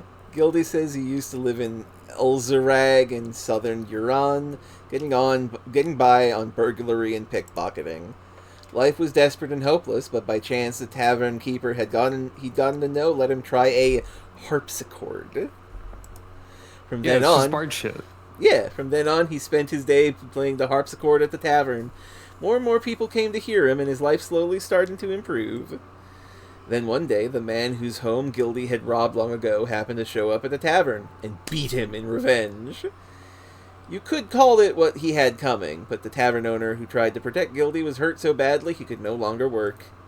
To earn money, Gildy fell back into theft, and then he heard word of two things. That the national treasure called the Golden Eye was said to be here in Erishing, and that the renowned witch Ingeborg was looking for a court musician. Gildy left Elzarag at once, went to Ingeborg, and showed off his harpsichord skill. Pleased with the performance, Ingeborg hired him on the spot. While working as a musician, Gildy also scouted the castle and planned how to steal the Golden Eye. Then the current chaos erupted. I thought it was a once-in-a-lifetime chance and stole the Golden Eye, but I was caught on the spot, he says. Just you wait. Next time I'll steal it for real, he says, miming, both hands pounding on a keyboard. Yeah, this guy is the most bard imaginable. Well, almost. Yeah, this guy's pretty like, good. If you... Average D&D bard would have also tried to flirt with Ingeborg. Yeah. Gildy points at Havelock and says, "Now let's hear your story." Havelock seems caught off guard at being put on the spot, but after meeting your eyes, he begins to speak slowly. Don't listen. Let's be long. polite. Yeah. Be polite. We're the polite mage. Oh, well, that's great. That's Havelock's earliest memory seems to be walking through a dark forest at night with the witch Ingeborg. Uh-oh. From Ingeborg, he learned all manner of skills and knowledge, from swordplay and horsemanship to the art of conversation and arithmetic. One night several years ago, they were caught up in some incident and were separated. In the neighboring country of Lucifang, Havelock was captured by slavers and eventually sold as a gladiator. Like I said, you learn this information if you were playing as Havelock. He's basically just Conan. Okay. After that came endless days of life or death battles in the arena. Over the next few years, he painstakingly saved his prize money, bought his own freedom, and became free. The reason he did so was this. He had heard a rumor that the witch Ingeborg had rebelled in this Ershting, and that she had been captured. Havelock says the reason he came to this city is to find out whether the witch Ingeborg is truly the same witch he knew. Gildy pauses, thinking, and says, "I see," and then... Gildy asks you next. So why did you come to this city? The peas are being depleted. Yep. You briefly explain your background and what brought you here. Gildy says he saw someone who seemed to be Abbess Holm in the castle chapel, but that was almost 3 months ago. All of a sudden, Gildy stares intently at your face. By the way, can you take off those never glasses? Mind, he is the bard. He's trying to do a flirt here. He's barding it up. Probably. Wait. Recall something about these glasses. Huh. I'm curious. What's that mean? You recall the words of Abbess Holm, who gave you these glasses. Wear these glasses at all times. Never take them off except when you sleep. You obey that instruction and refuse to remove them. Huh. What the fuck does that mean? Well, I guess we don't want to petrify Gildy. I guess we're like... Do we have some sort of Medusa situation going on? My thought is that our eyes are not actually green. They're like demon red or something, and the glasses distort the color of our eyes. Seems possible. I mean, when she's looking to the side in her live 2D animation, you cannot see that. But well, yeah, it's more. He's doing Bard shit. It's more that Pay attention to this man. The color of her eye never passes the rim of the glasses. Oh, it does though. Oh, a little bit, yeah. She'll eventually look to the side just enough that, yeah, like in the other direction that you can. Yeah, there you go. Gildy says, "That's a shame. I think you're more charming without glasses. I think you're more charming with a broken leg. Do you want me to fix that?" I think you're more I would say I think you're more charming when you're not talking. As I think that's the correct counter to a bard. As he says that, something about Gildy's eye feels off. Okay. Think there's no emotion in that eye, or you think that eye is dead? Bard shit parentheses concerning? It does look like a glass eye. You think... I was gonna mention that. Like, I didn't say it because he mentioned that he did not get... it was art style. I did not say it because he mentioned that he could not get the golden eye, but I was gonna say, I bet he has a golden eye under the hair swoop. Very possible. But if that's also a finely made fake... Well, I didn't think anything of his eye because I assumed it was just an artistic situation and not, like, meant to be anything. This might also be because I've been played Liza P last week, but, like... Yeah. He does kind of have a puppety face. He does. What's the game with that? Oh, you know. I also agree with Mezzo. The glasses make her cuter. Yeah. Very much agreed. Ah, he said... Fuck it! He does have a golden eye there! Ah, this eye. It's actually a glass eye. Pretty well made, right? He opens it wide, then shows you the other eye he's been hiding with his hair. It's not the golden eye, but it is yellow. Is he going to say he wanted the golden eye to match his real eye? Well, no, he needs it to sell so that his in-friend can make a living. When Havok asks why he hides his real eye, Gildy says, "Ah, in this country a golden eye stands out, and besides, this eye sees too well." Oh no, Mezzo, you're right, he's getting Norded. He's half Xehanort like Zigbar. Okay, not only is this guy a bard, he knows how to give the GM all of the plot hooks. Yeah. He's written all of these plot hooks into his character backstory. My guess is that we have 2 golden eyes. Maybe. Quite possible. You only need one to play multiplayer, so that seems excessive. Right, Havelock, I've got a favor to ask, Gildy says, as if he's just remembered. If you'll excuse me, he says, and leads Havelock away. Just then, as he passes by, Hilrevi comes over to the table. It seems Hilrevi has been treating the little girl who came in earlier, along with her mother.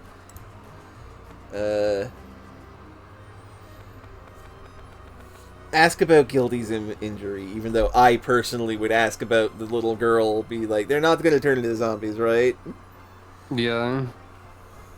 I feel like we've made this connection before the game has, or before the characters in the game have.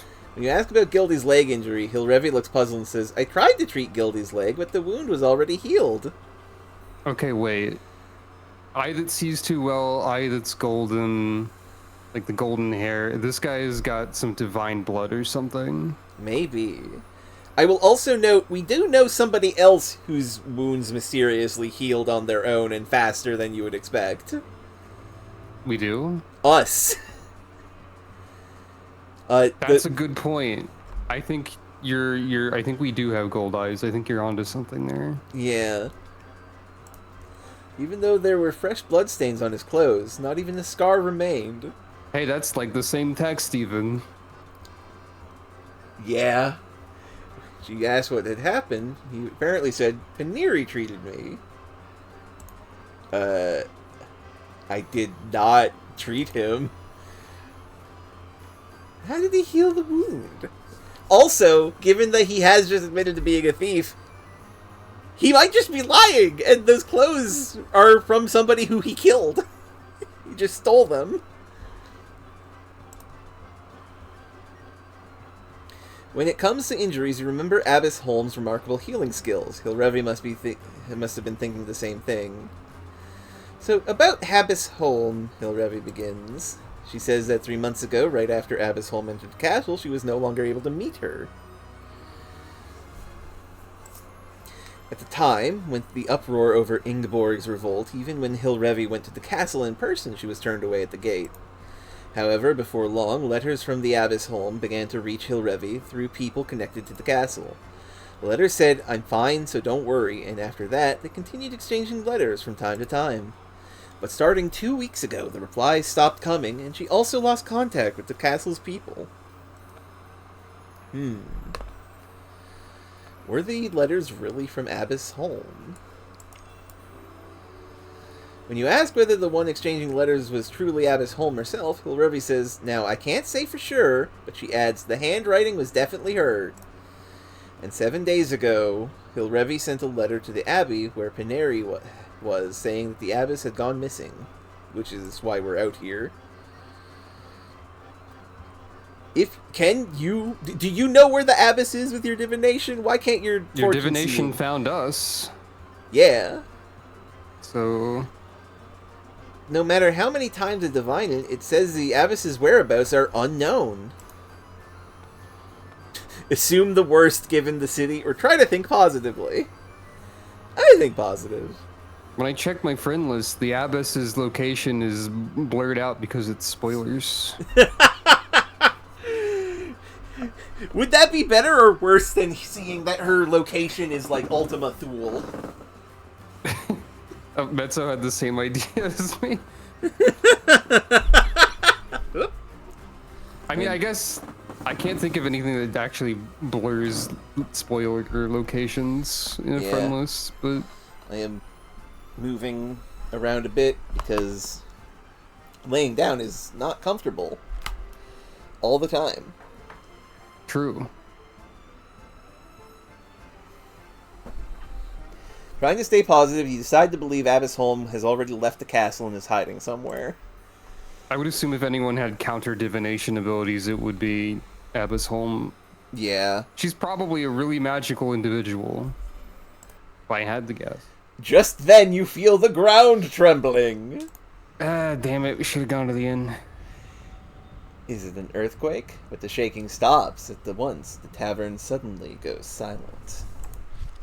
Very tall zombie jumping up and down for 1 second. As ever, the tavern is still crowded. What do you do, my friend?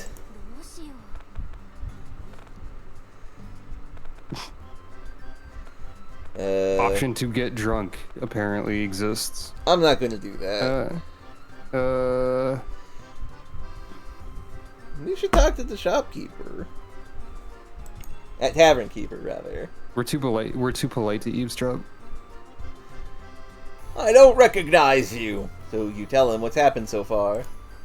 That's a rough break, but without this zone, who knows what would have happened to you by now. Half a year ago, a plague spread through the city's drinking water. Everyone who died from it turned into a monster. Folks in this zone live on booze. It's booze over water for a bunch of drunks like us, so we don't get sick. I mean, so that's like a historically accurate situation, honestly. Yeah, it is. It is a historical thing that water used to be bad, but the process of making booze kind of accidentally purified it. Yeah, booze was safer than water in a lot of places. Yeah. Yeah. Kills the viruses. Yeah. Bacteria. I'm closing up shop tomorrow. I've got bread and cheese too. Enjoy yourself tonight. At the end, his face turns a little lonely. What do you do, my friend? I'll buy bread and cheese. Oh yeah, we do have gold. Blue cheese, a salty sheep's milk blue cheese aged with blue mold that forms marble-like patterns. Its bold flavor pairs well with sweet botrytized wine or fruity red wine. Emmental cheese. Firm that cow's... said elemental cheese. Same. Very same. I wish it said elemental cow's milk cheese. with signature holes and a toasty, nutty aroma. Melts easily. Locals often heat it and dip bread into it. Restores 6 HP. Benair bowler, a very crisp, clean biting bread. Butter is layered into the dough before shaping. Baking separates butter and dough, creating many airy layers. So this is a croissant. This is a croissant that's not a crescent. Weissbrot, white bread. It is a baguette. Large, hefty white loaf with a surprisingly light bite, made mostly from wheat flour with a little rye mixed in. Does well with almost anything. Slice it a bit thick and fill it with whatever you like. An elemental plane of cheese. Tin bread.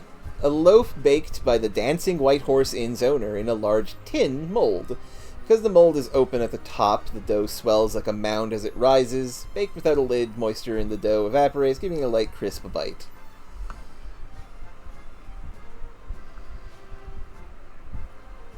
I don't want to use all our money, but I'll buy some cheese and bread.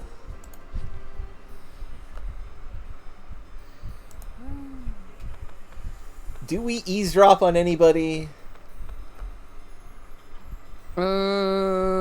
We are seeking information. True. A well-dressed elderly man asked the tavern keeper, "Where is Baron Bitsakam?" A powerful Urin noble who grew fabulously rich by monopolizing sales of the rare Ruby of Destruction? What? Alright. Oh, oops. I did not have my phone connected to the internet, so I was on my data.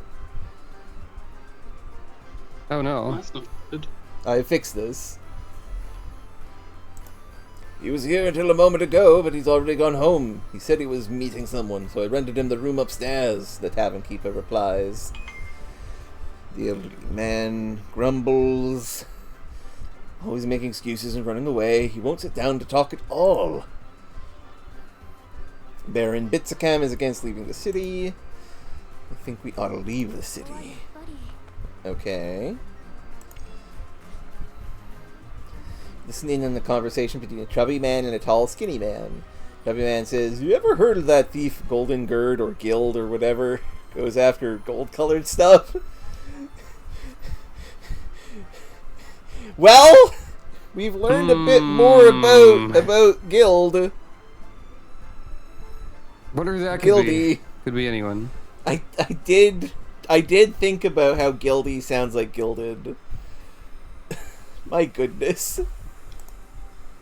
Yeah, I heard the rumors.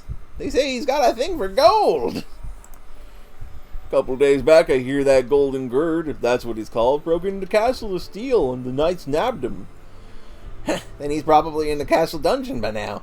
Heard he steals from the rich and hands it out to the poor. A noble thief, huh? If he's been swept up in this catastrophe, that's probably the end of him. Okay, so he's a noble thief. I mean, he did say that. Say as much. Yeah. I still believe he's got a bard level. Yeah, definitely. I don't know who Auric Goldfinger is, Mezzo, but yes. Okay, so I don't want to drink the ale, so let's just leave the tavern and go to the White Horse Inn. Hey, that's cute. You're led by Kiritz to an inn called the Dancing White Horse Inn. When you open the door painted with vivid flowers, the innkeeper calls out, "You wouldn't happen to be Paneri?" What a delightful looking fellow. When you tell him yes, he shows you to your room and asks, "Are you going to rescue the princess tomorrow?" That's my plan. In that case, there are people staying here who fled from the castle. Why not ask them about it? Ah. Ask a castle housekeeper or a waterworks engineer. Oh, okay. That makes sense. Yeah, let's ask the housekeeper first. Go to the room where the housekeeper who fled the castle is staying. When you knock, a woman appears with a grave expression. She introduces herself as Mita, the castle's head maid. According to her, 10 days ago, word came from the army that the army of Lucifang had surrounded the city, and the atmosphere in the castle changed completely. Most of the knights were sent out all over the place, so at night the castle was just so quiet. So quiet. 10 days ago? Yeah. We've heard that the rumors have been circulating for months also. Yeah, but maybe the populace did not hear about it. Maybe. It was the next day that Mita was scared out of her wits. Twice! Reports that people had, quote, seen monsters came in one after another. Back then, everything just rushed past me in a blur. 2 days later, 3 bodies, slaughtered by some unknown hand, were found in the castle gardens, and the entire staff, Mita included, fled the castle, unable to bear the terror any longer. Mita is cooperative. You may ask her more questions. Tell me about Ingeborg. She's a terrifying person. The first time she saw Ingeborg, she thought she was a noble lady, full of grace and dignity. She didn't look like the sort of lady who'd cause anything like this, Mita continues, growing animated. 3 months ago, a proclamation went out. Ingeborg has been imprisoned on suspicion of treason, but her confinement in the dungeon lasted only a few days. Afterwards, she was kept under house arrest in her own room. Oh, that makes sense, Samantha. Rumors that Lucifang was planning an invasion, and then 10 days ago, the report that they were actively, there. Okay. There's something I haven't told anyone. I saw it. I saw that witch talking to a dog's severed head, and saw her drawing the soul out of someone. I see. What do you know about Abbas Holm?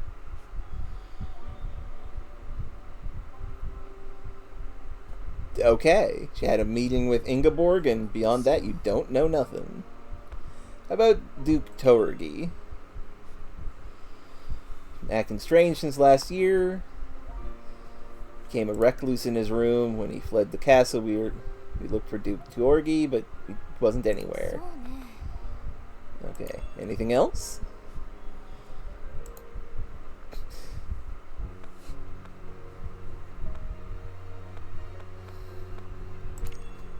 Fine.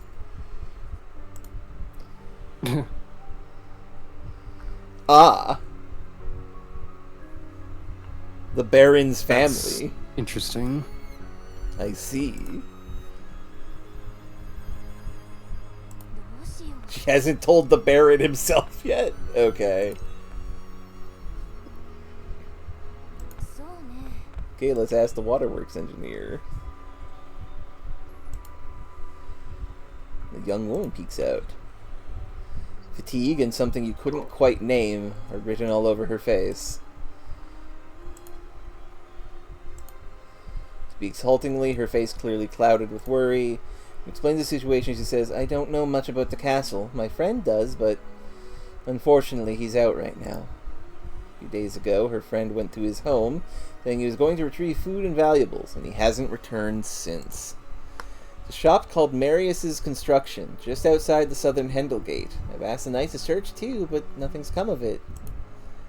Okay, what does your waterworks friend looks like? Wearing a red vest and a red hat. I'll go look for your friend. Well. What about sleep, though? Yeah, we should sleep first, but we will look for him when we can.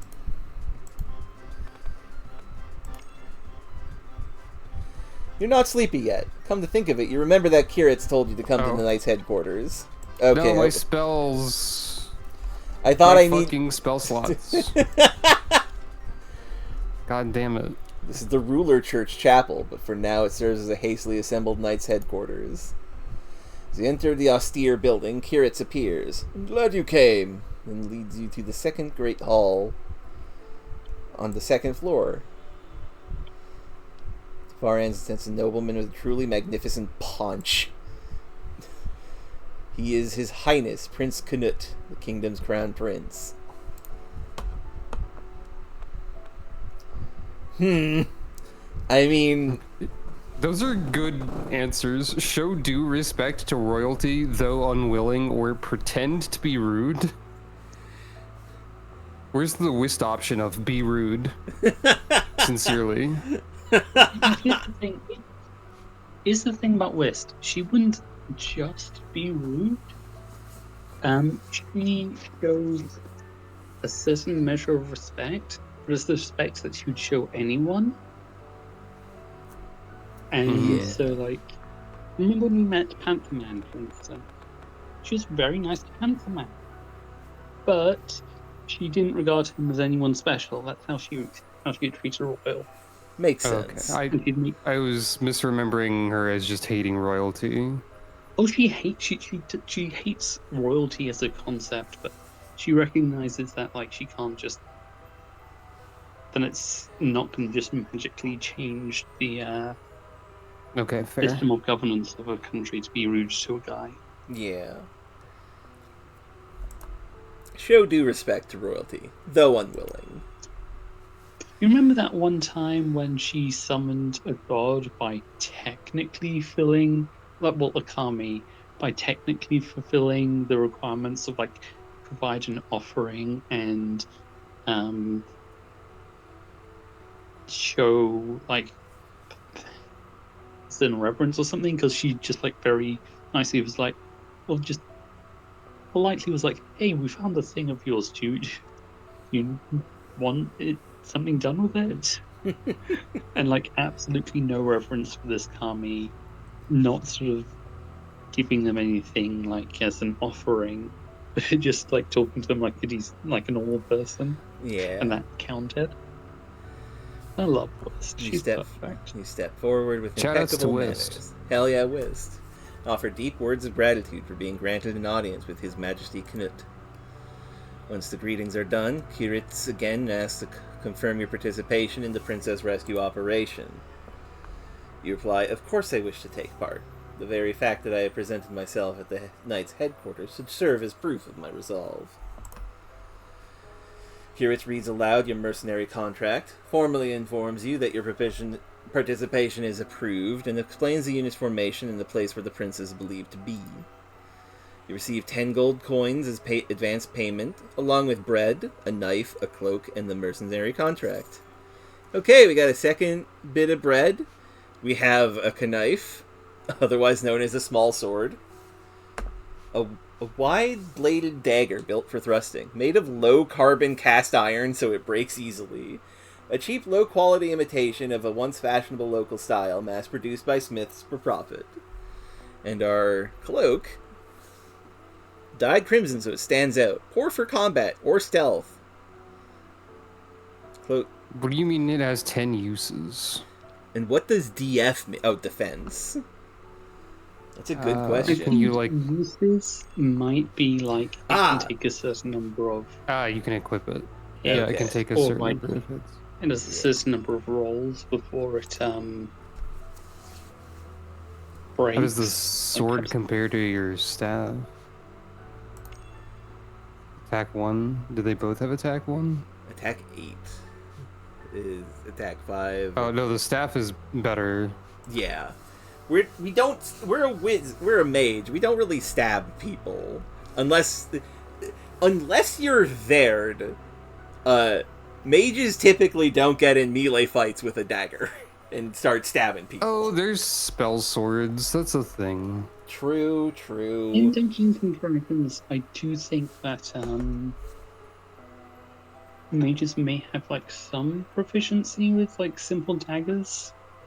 They usually do. Yeah, they do. As, like, a fallback thing. Yeah.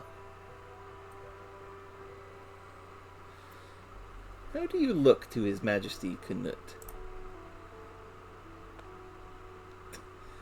Wow.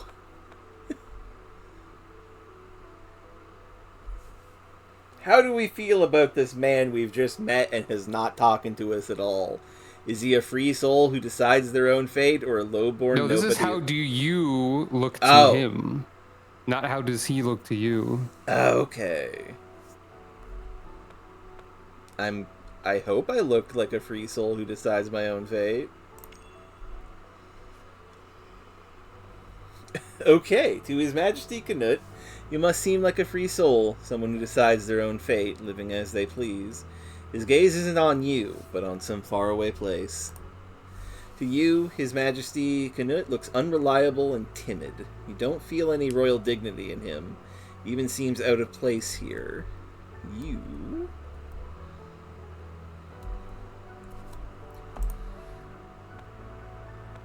I mean, he's not going to join tomorrow. I know my Prince Canutes. The only time they get involved in fighting is when the fighting's over and they start going a little insane about the man they killed. This is a very oblique reference to Vinland Saga. Let's observe the king more closely. The prince. His hair is golden, but his eyes look black or brown. On a closer look, his hair doesn't seem quite natural. It even looks like a wig. Oh, right, Kirit says, as if something has just come back to him. According to the testimony of someone who served at the castle until recently, the witch Ingeborg is already out of her cell. If that's true, then devising countermeasures is urgent. Even if the witch were to attack us, there is nothing to fear. We have preparations that could withstand her magic. We will not be outdone by that witch. Do you have any questions? What time do we depart? Tomorrow at noon. Okay, gather at the Central Plaza half an hour before that. Until then, get plenty of rest. You have no more business here. Walk away. Okay, back to the city. We can't really explore anywhere else, so now let's go have a nap.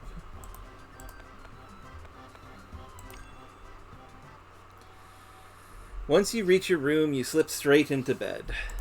Exhausted, you fall asleep at once. In the warmth of your bed, you dream that you become a bird of cold ice. In the dream, you freeze everything around you, leaving yourself with nowhere to go, always alone. But at the edge of the world, you meet a bird of flame that burns all things, and you become friends. That was the dream. Dang. Huh. Dawn creeps in, paling the night. It seems you slept well. Thanks to the soft bed, it feels as if your wounds have completely healed. Still lying on your side, you slowly sit up and test how your body feels. Remember what happened yesterday and feel grateful to be alive today. After quickly getting ready, you leave the room.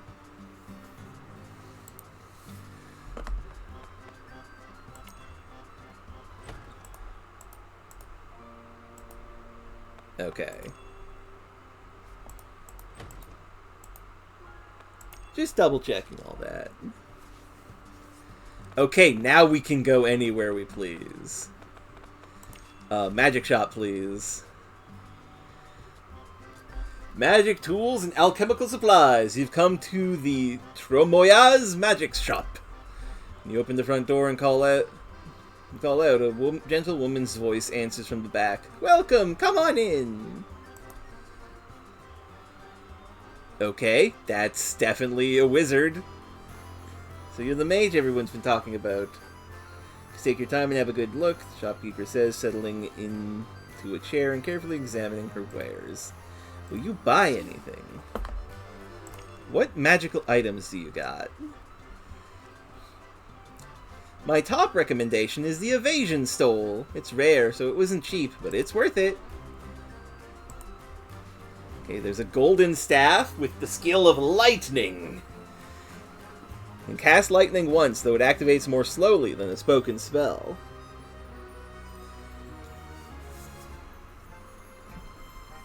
Which I assume means it takes a turn instead of being instant from your items. Probably.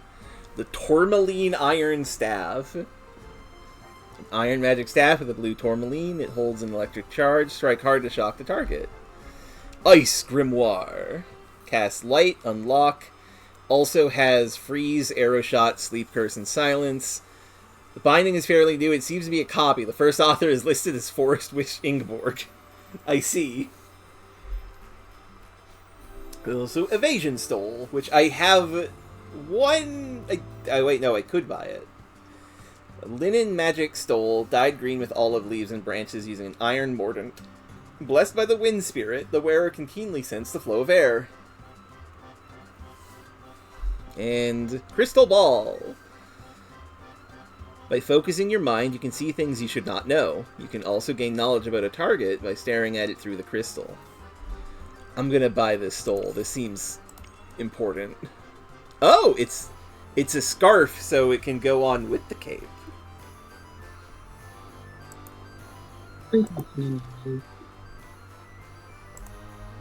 What potions and scrolls do you have? Just to check. Poison Vial, Invisibility Potion. Sprinkle this high vibration liquid at your feet to lift you and the surrounding area, caster included, into a higher dimension, hiding you from your target. It works poorly on those who bear no hostility towards you. What? That's a lot. Douse yourself in the wiggling sauce. That's correct, Samantha. Wiggling sauce that makes you invisible, but only to people that fucking hate you. Wonderful That's sentence. so specific. That's usually like the opposite of how things like this would work. Yeah. Sleeping powder, a potion with the same effect as the sleep curse, made from powdered valerian and corn poppy roots. The caster calls on the wind spirit to carry it into the target's airways. It smells pleasantly herbal. Healing potion and unlocking spell scroll. Magic scroll that lets even non-mages unlock doors. Written in ink made from soot, from burned alderwood mixed with glue, from giant lizard hide and sinew. Once read aloud, the writing vanishes.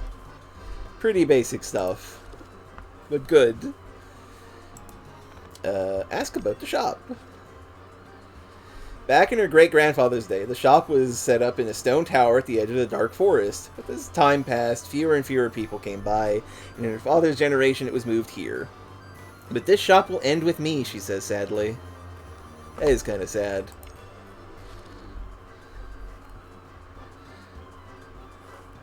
I'm pretty sure it was the other way around, where it does not work well on people who have no negative feelings towards you. I should check that again.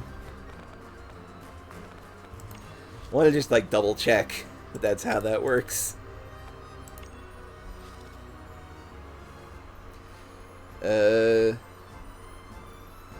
Yeah, it works poorly on those who bear no hostility towards you. It makes you invisible to people who hate you, but not people who like you. No. I'm curious exactly to what the extent means. It says no hostility. It doesn't mean that they don't hate you. I'm curious if this just means that it protects you from attacks, but not status effects. Maybe?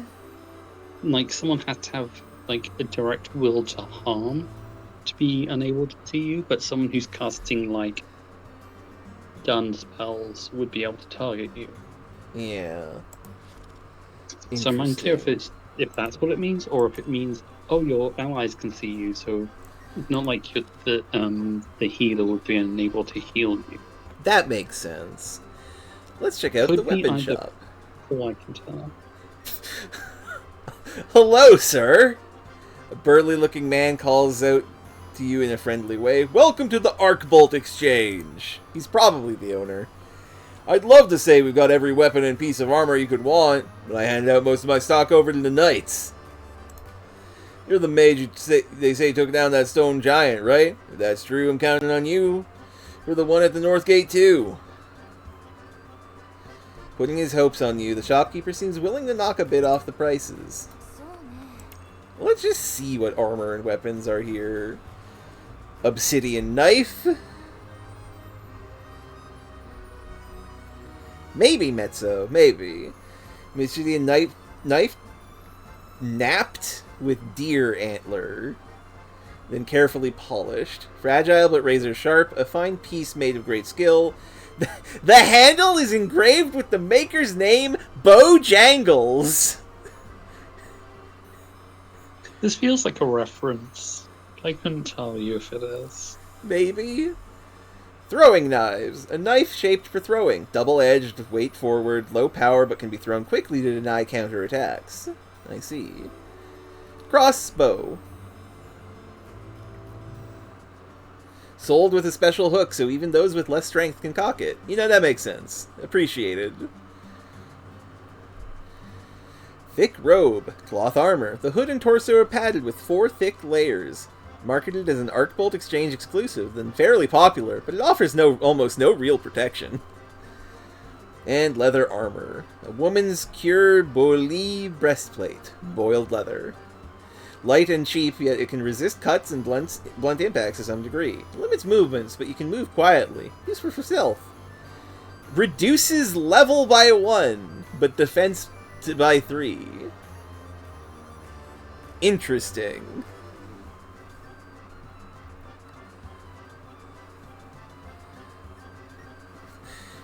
Maybe Razir. During combat? Maybe? That I don't actually know. Owner says he really loves the shop, but he'll probably have to close it up in a few days. The Knights hauled off all the good stuff. He grumbles that it's a pain dealing with Knights who throw their rank around and use the emergency as an excuse. Believe it or not, I made it far as a squire myself, he says, then adds sadly, not that it's anything to brag about.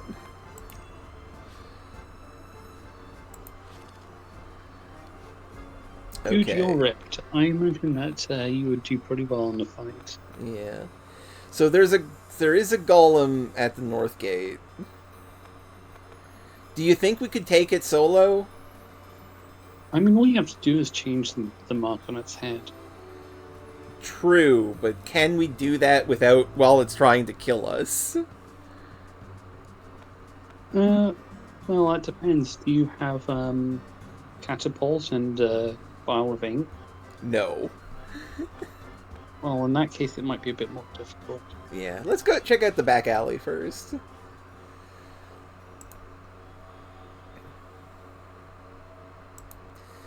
No, you can hear voices talking from around the corner.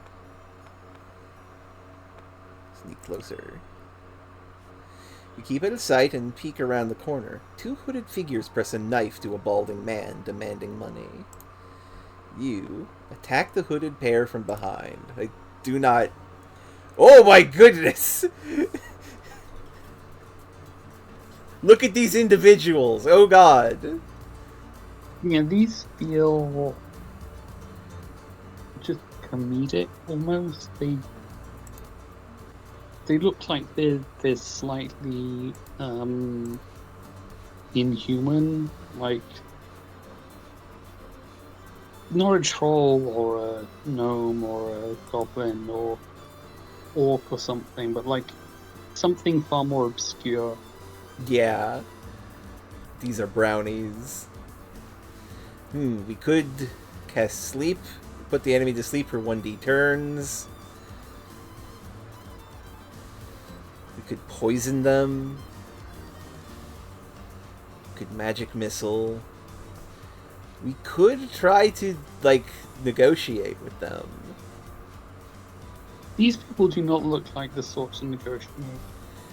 Yeah, that's true. Let's explode them. Well, no, that will be the last explosion I can do. No. Let's just whack them with my stick. Oh shit. Neither can land a hit.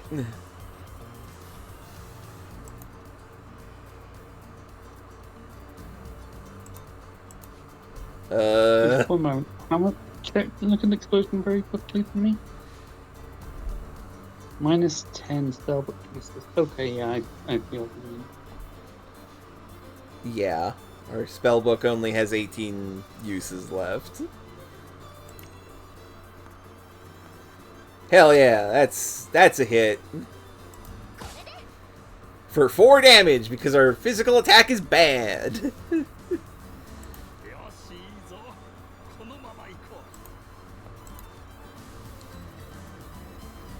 I could... What does poison do? Poison poisons the enemy.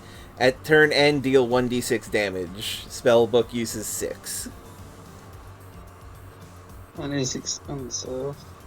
Yeah.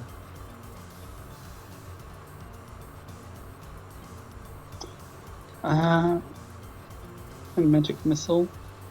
Magic missile is deal 1d damage. Critical times 2. I don't know what that means. Oh, choose hit part. And if you hit them in a critical spot, it deals double damage. And uses 4 spell. That looks like it could be useful if we were to, like, make them drop off their weapons or something, but I don't know. I feel like poison is maybe the way to go here. Yeah, let's poison them. And then attack. Ah, barely, but we did hit them. Cool. 2 damage.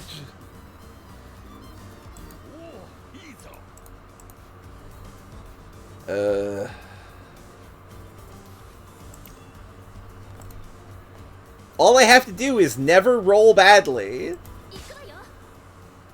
Yeah, I was away for a bit. It seems you're fighting a bunch of people. Yeah, these Love thieves. you, Robin. Love you too, Isa. Why are we fighting? They're thieves. They're trying to rob this man. Oh, where are you? In a back alley. Oh, yeah, that's where thieves live. Come on, let us go. We ain't young like you, the man in the brown hood pleads. We're old men with not much time left. The man in the green hood adds, the thieves beg for the lives. Do we try to kill them? Or say, okay, well I beat you over the head with a stick enough times. This is punishment enough. Go home. I think we let them go. Yeah. Yeah. 2 thieves immediately make themselves scarce. The man who is being threatened straightens his rumpled clothes, clears his throat once, and approaches. Thank you. You saved me. You have my gratitude. The bald man offers you a handshake, then saying, take this. He presses 20 gold coins in your hand and hurries off. That was worth it. We just made $20. This random guy paid you double what, like, the not king gave you. Yeah. 20 coins is a lot to have put in your hand in a single moment. Yeah. You Hey. drop some of those for sure. Hey, I'm gonna buy this ice grimoire. Yeah. I would like to You're have... just short of being able to buy the magic ball. I could buy the crystal ball if I had one more. Almost. I money. got one well. Yeah. It might be plot critical for some reason. Possibly. I'm expecting this to be the sort of game where, like, having a special one you see the future thing will actually be really meaningful, potentially.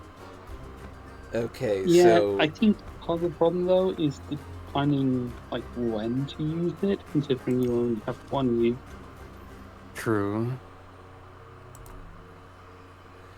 You I also see it- just realized this game is going to do a combat with the 3-minute clock on the table at some point. Oh no.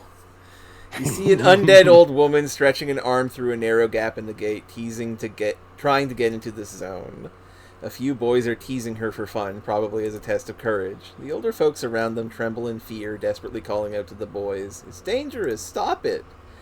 The elder is begging the gate guard, "Stop this ridiculous game already!" What do you do, my friend? Do we watch how this plays out, or do we tell these kids to stop fucking antagonizing the zombie? I would say I stop think fucking we drive him antagonize away. the zombie. Yeah. So, yeah. Isa said drive him away. Seems to recognize you as the one rumored to have slain the stone giant. Reluctantly, the boys do as you say. Do we kill the zombie? Just leave the undead to the guards. Yeah, I think so. Yeah, let's kill the zombie ourselves. Even if it's already dead, without will or soul, striking down something in human form makes your stomach turn. You tell the children not to look, then pour your whole strength into a single decisive blow. Without your crushing strike, blast the undead black out through the gate. Without a second's delay, you slam the great doors shut tight. With safety secured, cheers rise from the older folks. To keep anyone from going near the great gate, you decide to line up barrels and wooden crates and build a simple protective barrier around it. Probably get in the way when you head out to rescue the princess, but it's better than another undead scare. You glance over and spot Hilrevi among the civilians, hauling barrels too. I'd say you handled that pretty well, Hilrevi calls out with a smile. Oh, right. Here, take this. It's something precious. With that, she presses a red gemstone into your hand. It's a ruby of destruction. You thank her and take it. Oh yeah, we've heard about these. Yeah. Skills! If you collect all Disintegration. 7, then you can turn into super form. A rare stone that triggers disintegration magic. A strange mineral mined only near Longbulk Castle, once an important source of revenue for Euron, now fully depleted and extremely expensive. It shatters into pieces after use. Gotta love the Ruby of Destruction. True, Samantha. These were mined and monopolized, as I recall. Yeah. As a reminder, as a recall, that's not how words work. I divined Abbess Holmes' whereabouts again last night, but found nothing. Please, look after Abbess Holm. What, do you want to join us, Hilrevi? I am not going. There's a bit of a problem. If it gets dangerous, run, okay? No matter what, come back alive. I bet I know what the problem is, Hilrevi. What's the problem? The sick two, who are definitely become zombies. Ah, yeah. Well, let's go to Bitscam's Manor. Yeah, Such an enormous manor. When you ask a passerby, they tell you this is the estate of Baron Bitscam. You can fascinate a girl by giving her a ruby of destruction. This is true. Yeah, let's go inside. You can also fascinate a girl by saying, I came to this city because I divined that you specifically would be here in it. Yeah, that's also true. There you spot a familiar face. Oh, fuck! This guy's the Baron! So we're already on good terms with this guy. Oh, nice. Oh, it's you. I'm in your debt for earlier, says the man who was being attacked by thieves in the alley. Tell me, what is your name? Give your name. Imagine how much longer this book would be if the Ruby of Destruction was usable outside of combat at any time. There'd have to be so many pages to account for disintegrating the Baron for no reason. Yeah.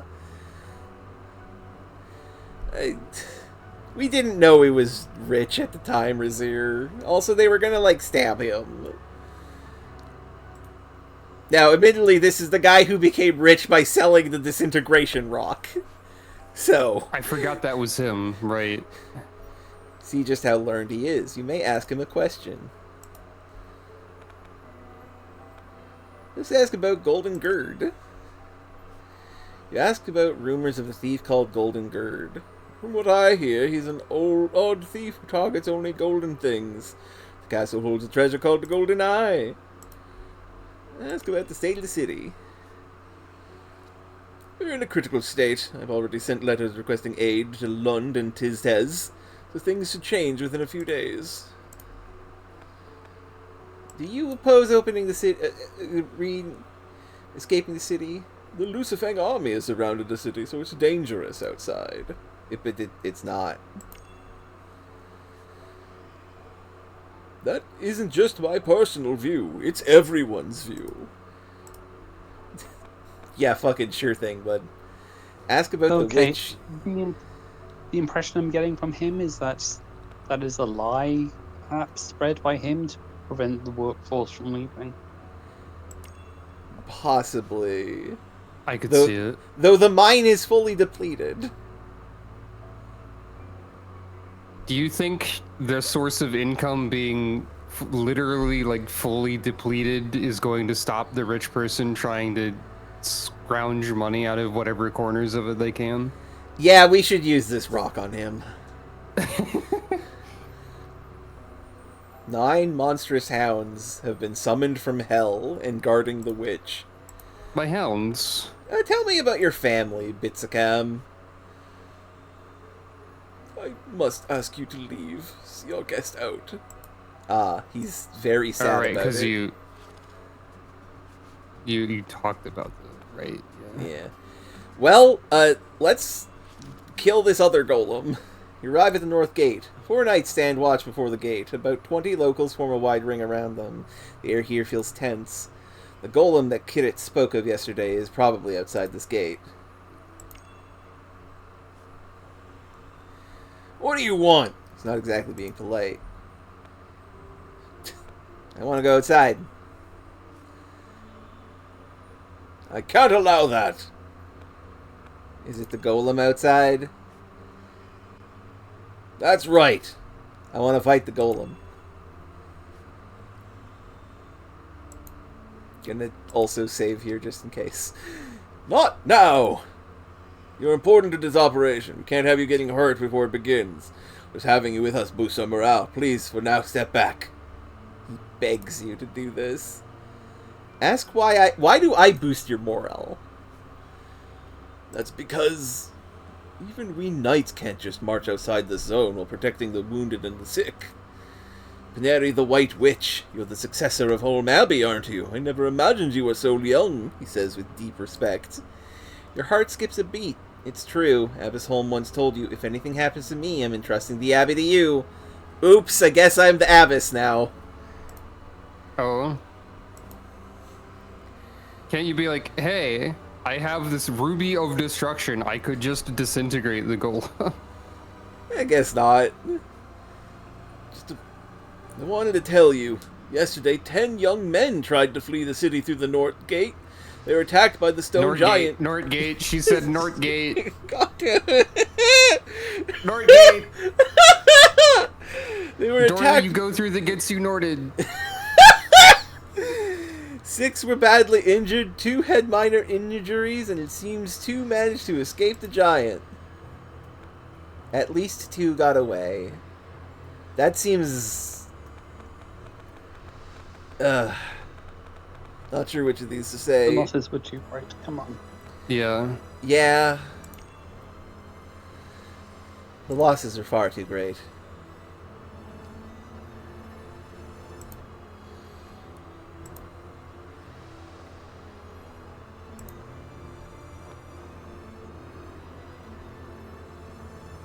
Ask how the knights fought the golem. We heard the report. 7 seasoned knights fought it together, yet the number of wounded only grew, and they couldn't make a dent. They say the golem vanished from sight at times. Could it be magic? I was told it was a very formidable foe. I've heard this. This stone giant doesn't finish off the wounded. It doesn't seem to be trying to take lives. Interesting.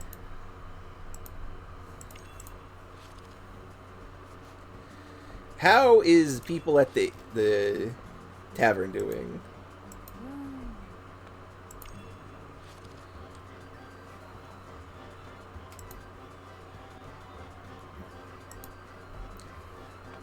After today's mission. Oh, the son, the volunteer guy who told us the information is the tavern keeper's son.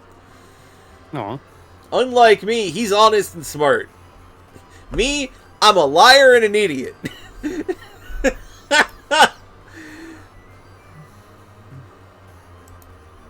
Yeah, I'll give him a check out.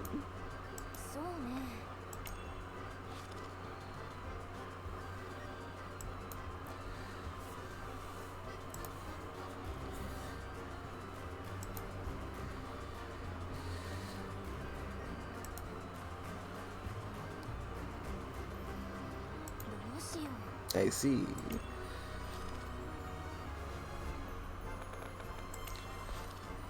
Hey, sorry to come back, but I wanted to say, like, hey, the tavern keeper wanted to say hi.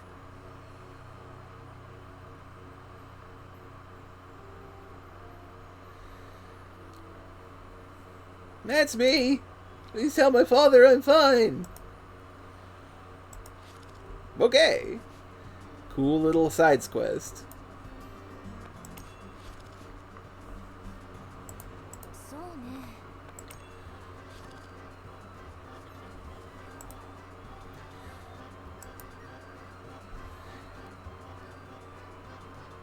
Hey, we got some wine. 4 HP. A pale red wine with a fragrant aroma made by fermenting whole grapes.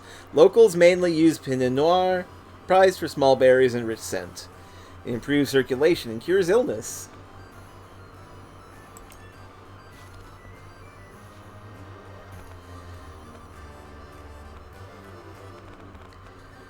Well, to the Central Plaza. It's time to get ready to go on our mission.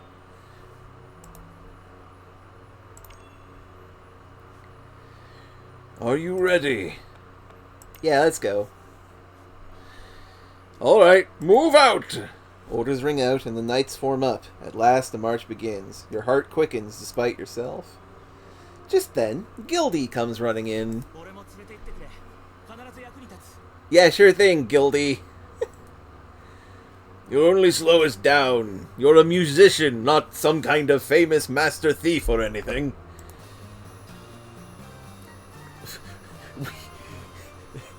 As he is forced to leave, we level up. Hooray!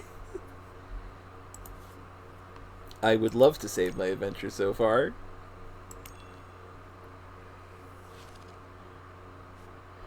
Rescue of the princess!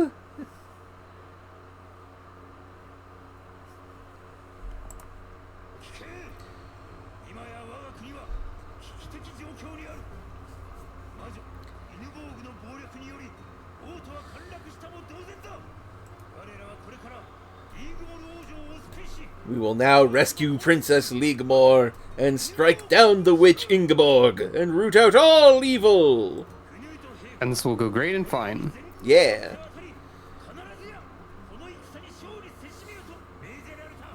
The full strength of our forces, which means that if, for instance, 2 people happen to be in the city and were potential zombies and started an outbreak, no one would be able to stop it. I'm sure this will be fine.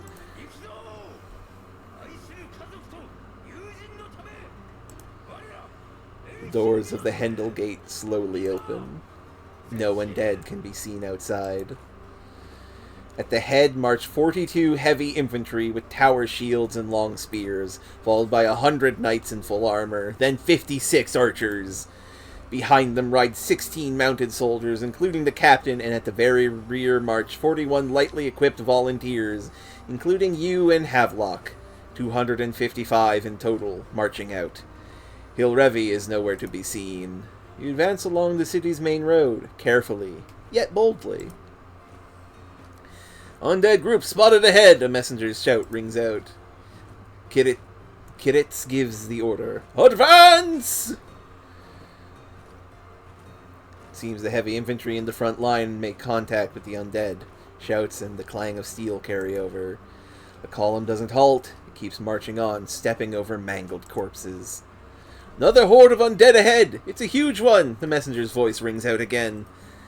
Kiritz Souch. Forward! The heavy infantry crashes into the undead. Fierce roars and furious clashing steel thunder out. The army's pace slows more and more. Form an encirclement! Or to quote Yoda, around... I don't remember Around the... survivors, a perimeter create. Thank you, Yiza, for knowing exactly what I was thinking of. The knights spread out to the sides to surround the enemy horde ahead. Just then, another group of the undead comes charging in from the right side of the street. You... I should... What should I do here? A moment.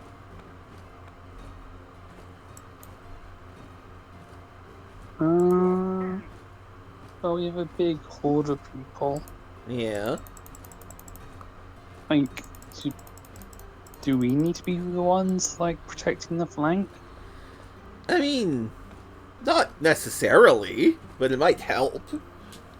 It might help, but like, does this mean that we wouldn't be continuing forward where we're more needed? That is a point. I think we should wait and see then. You watch for a moment. The soldiers around you lack battle experience, and they take the undead's assault without dispersing. As a result, you end up fighting while jostling shoulder to shoulder. Uh-oh. It's inefficient, but sheer numbers win out, and you scatter the undead. They say victory is decided by numbers, but you're still stunned by so many undead were brought down in an instant. For you, a battle with this many fighters is a first. Add 5 to your EXP. The party reaches the slope that leads up to the castle. A massive horde of undead is waiting there for you. Mixed among them are around 20 figures clad in red-purple robes. Clearly unlike the undead, they form an orderly, disciplined line and seem to be preparing something. They're living humans, and they look like mages. The undead make no move to attack the mages, instead waiting in several clustered groups. A whisper of shock and fear spreads. Those are mages of the ruler church!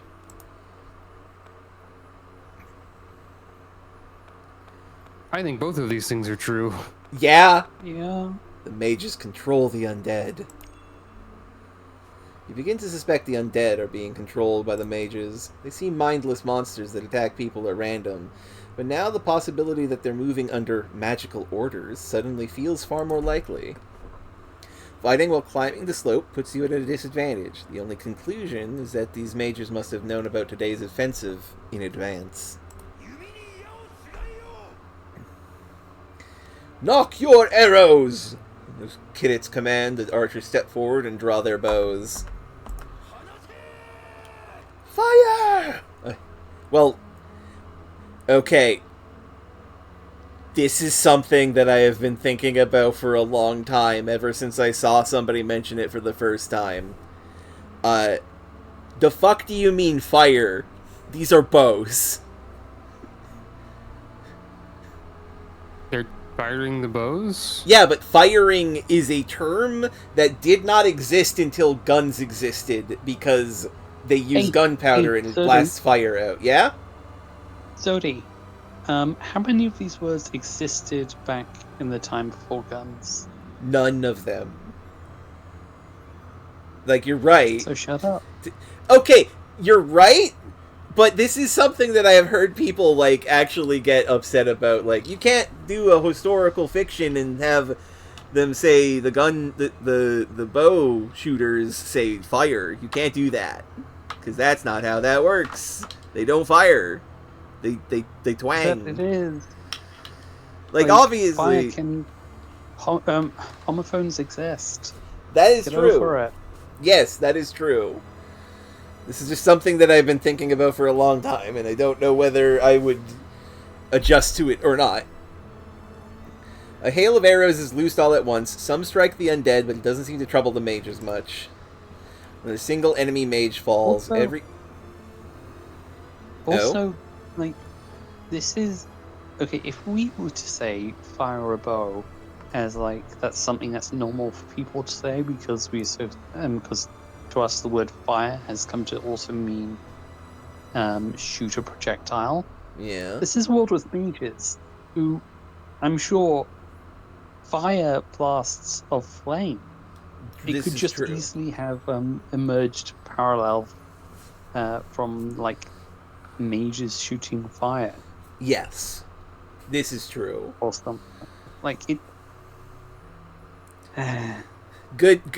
Demi is also saying the same thing in chat. Good.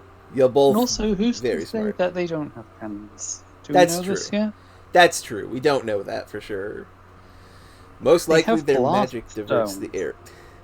That's true. We do Like, also have Hmm. like Molotov cocktails made of fucking gasoline that we call burning water.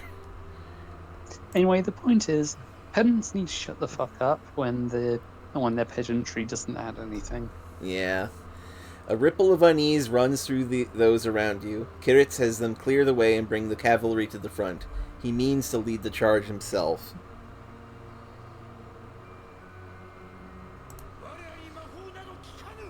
Magic won't work on us! Kiritz shouts. Charge! I don't believe in magic. My faith is at... Dynasty Warriors 3 or whatever. It's clearly his faith is at like 10. The horses thunder up the slope. The enemy mages seem to be casting something, but the knights press on, aiming to smash straight through the center. The enemy force splits apart and the mages begin to scatter. I mean... This one feels like we should follow after the cavalry. Yeah, I think so. Like, you take advantage of a breach when you have it. Yeah. You follow after the cavalry and race up the slope. An enemy mage who escaped the knights' charge blocks your path. Oh, that's a good-ass wizard. Ruler This Church is a fucking Mage. classic necromancer. This guy's part of the Cash Money Wizard Gang, or Shadow Wizard Gang, or whatever. Shadow Wizard Money Gang. That's it. We love casting spells. A mage wearing the robes of the Ruler Church. Little else is known. Okay, let's see. Can we change our equipment while this? I mean, the dagger won't do more damage. I'm thinking about the tome. Do we want to use up our main tome when we could use like magic missile or sleep? Oh yeah, with we the could. blue one? We could equip the ice grimoire. I did not even think to actually equip it. I didn't think it needed to be equipped. We can equip live without worry. Oh, it's also got higher attack too. Blizzard. Silence. Ooh, we have silence. Yeah, silence is steal all sound. If the enemy is a mage, silence them. Can't act. Oh, there's no fail condition on that. It just It just works. Seemingly. Well, gesturing at the screen. That's wizard. Also, I do like the art here of you just being like, shh. Well, let's see how this works. The enemy's a mage, silence them and stun them. Also works on enemies that rely on sound. Now, I imagine he won't be silenced for the entire fight. Also can still attack you with the stick. Yeah. The enemy can't act. Oh, never mind. Okay, never mind. I just get to hit them. Just silence the wizard and then beat him with a stick.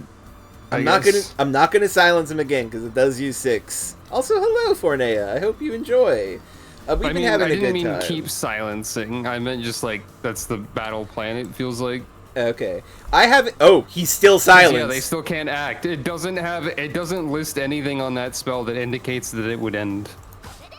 Oh, I see. Yeah, if it does end, I'm pretty sure the game would tell us. The mage offers to surrender. I put away my staff and draw a knife, and it's like, okay, fuck, I'm done.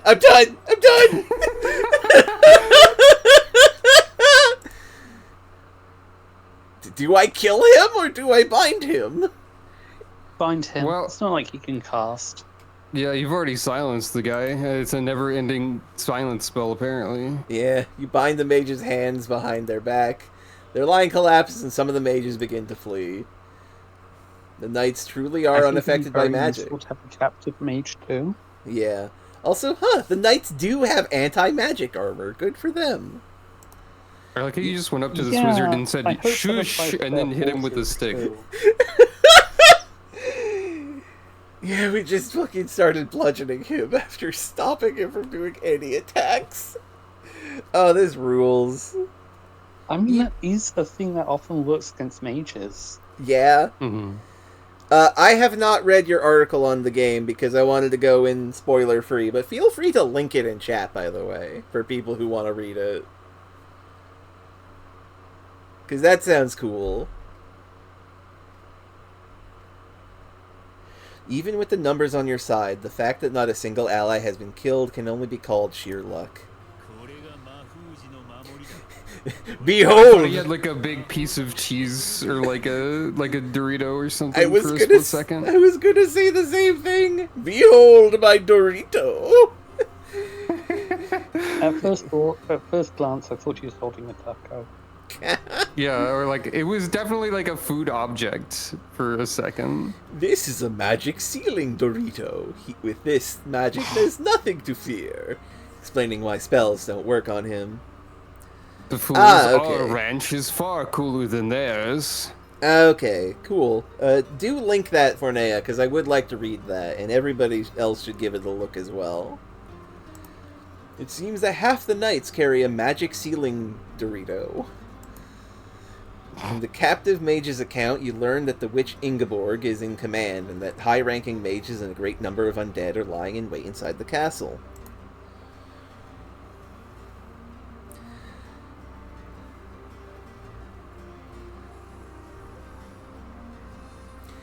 Our advance is already known to the enemy. Even so, we have no path but to press on, Veritas cries, rallying everyone. You reform your ranks and begin marching towards the castle once more. You crest the slope and head for the castle's east gate. Around the castle is a water-filled moat. A moat around a castle, filled with water to hinder invasion and fire attacks, and to serve as a water supply during a siege. A bridge spans it, leading to the castle. The heavy infantry at the front cross the bridge carefully. Cavalry behind them begins advancing two abreast. The bridge is narrow. The gate ahead begins to open slowly. At the same time, the heavy infantry break into a run all at once. Even Kirit's shout of "Wait!" doesn't reach them. Why do they break into a run? They may be under a spell that affects the mind. To pursue them, Kirit spurs the cavalry into a gallop, but the lead horses pitch forward and crashes to the ground. Oh no! Oh no! And the horse beside it goes down as well. Look at this poor fucking horse. Oh, Okay, here see, I go. This is why you need to make sure that if you're a knight charging in horseback, that it's not just you who's immune to magic. Yeah. Also, I Arrows. think this is why the creator of this game had to become a hermit for like 12 years or whatever to learn to draw horses. Arrows! An ambush! It looks like the horses are being killed with a single shot. Sharp, terrifyingly precise arrows come flying from the top of the flanking tower to the right of the gate. Ah, shit! Oh man, we heard about the flanking towers before. Yeah. When you rescue the unhorsed knights, the gate swallows the heavy infantry and then slowly closes again. You freeze in place and strain your ears. Screams ring out from beyond the gate. Dozens of them. Little by little, the voices dwindle. When silence returns, the gate begins to open once more. Kirit gives the order to advance, staying ready for attacks from above. Yeah, that is true. We're just making a joke about horses being hard to draw. Cause like he did go to the mountains. He does live in the mountains is the thing that I've heard. Saying ready for attacks from above. You cross the bridge with care and pass through the gate. Shut up, I wasn't going to say glate. All the while, no arrows come from the flanking tower. I think it's more concerning we have not been shot, honestly. But the sudden lull in the arrow fire feels ominous. There's probably some kind of trap waiting ahead. This looks like a garden. Neatly trimmed hedges are planted in a circular pattern. At the center lie the heavy infantry's corpses, piled atop one another as if they've only just died. A canopy is pitched beside the garden, and beneath it sits a figure on a lavish chair, a woman with an overwhelming presence.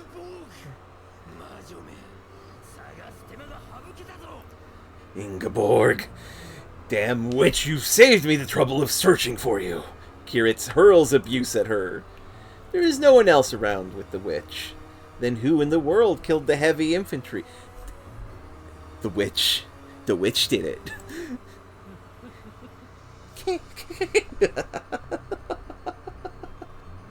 The witch seems to be holding back a laugh. You stare at the witch's face. She feels nothing Disney like villain looking ass. Yeah, I like that she's got like little slippers on. Yeah, I was thinking like her headdress feels completely different to the vibe of her slippers. Yeah.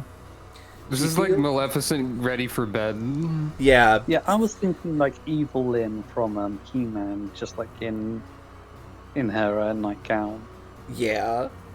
She feels nothing like the witch from stories and fairy tales. You sense someone far more brutal and cold-hearted.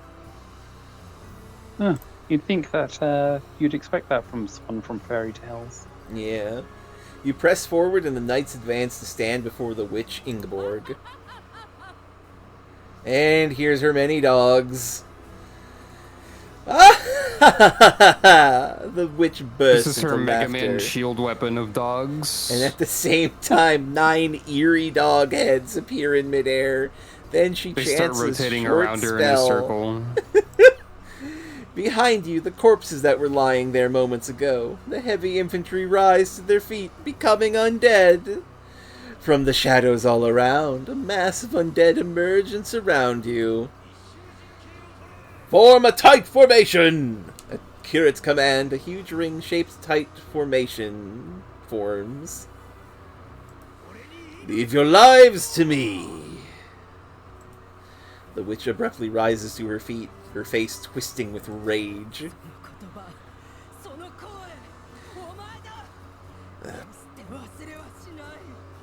Those words, that voice, it's you! I will never forget you. The witch points at Kiritz and shouts hoarsely. Also, she has golden eyes.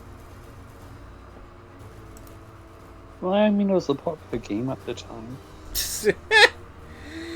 As the witch's roar rings out, the dog monsters surge toward you.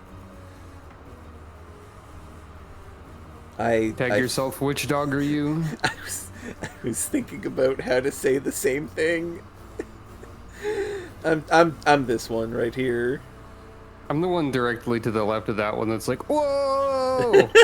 Also, I'm none of these actually because I'm not a furry. But Oh, come on. Within you can the- be a ghostly yeah. dog head without being a furry for fun. yeah, this one for sure. This is the one that's like he's just looking, just giving a look.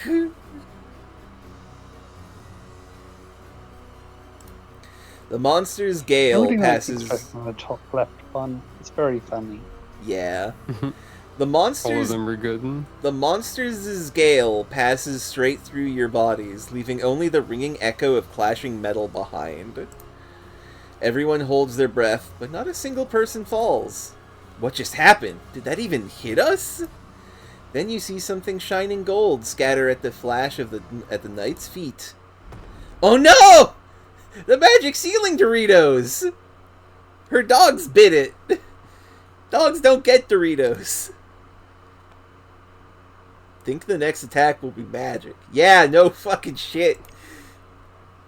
Use silence already, yeah. Oh no. That's a skull.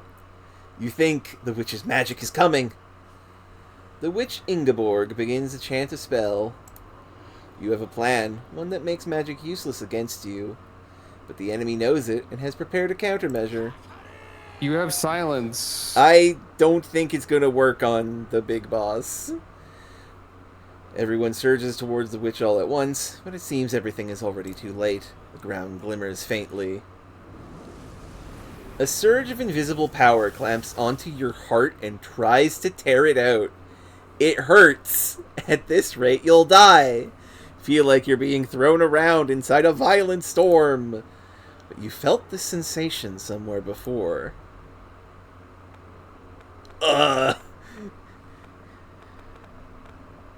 That's interesting. Oh, I would have said save in a new slot. But, you know. I maybe should have done that. You definitely should, yeah. Do we resist the magic's power, or do we give yourself up to the magic's power? Do we let her rip our heart out? I mean, That was a great time to drink some wine. Everyone would naturally think to do. Yeah. Yeah. So might it actually be the right thing to do to like go with the flow? Yeah, that does make sense. Let's go with the flow. You give yourself up to the overwhelming force of the spell. Your soul is ripped from your body. Well, no. you win some, you lose some. You can't resist it. In an instant, everything goes pitch black before your eyes. Go to 14. Oh, this time the sword is also there. Just then, you have joined the line of the dead. You ask those in the procession where they are headed, yet no one answers, and you realize the voiceless march of the dead goes on without end. But if you wish, my friend, you may start your adventure over, or rewind time, just a little.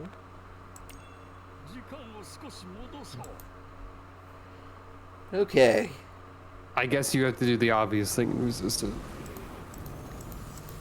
I feel like it was You first, Isa. I was just given the perspective, like, here's why perhaps it wouldn't be the right move, but I couldn't think of any reason why it would be. I wasn't expecting you to click it. Ah, sorry. You fought desperately against the power of the spell.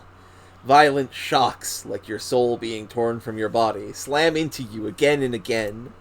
Similar to that, but not quite. Yeah. Little by little, your awareness clears. Somehow, you endure a torment that feels like it will last forever. Everybody else is fucking dead. When you look around, only you and Havelock are still standing. Both the knights and the undead lie motionless. It looks as if everyone died in an instant.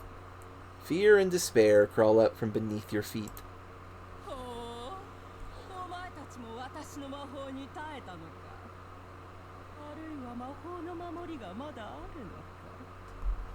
Seems like we should cast silence when Robin and I were saying so.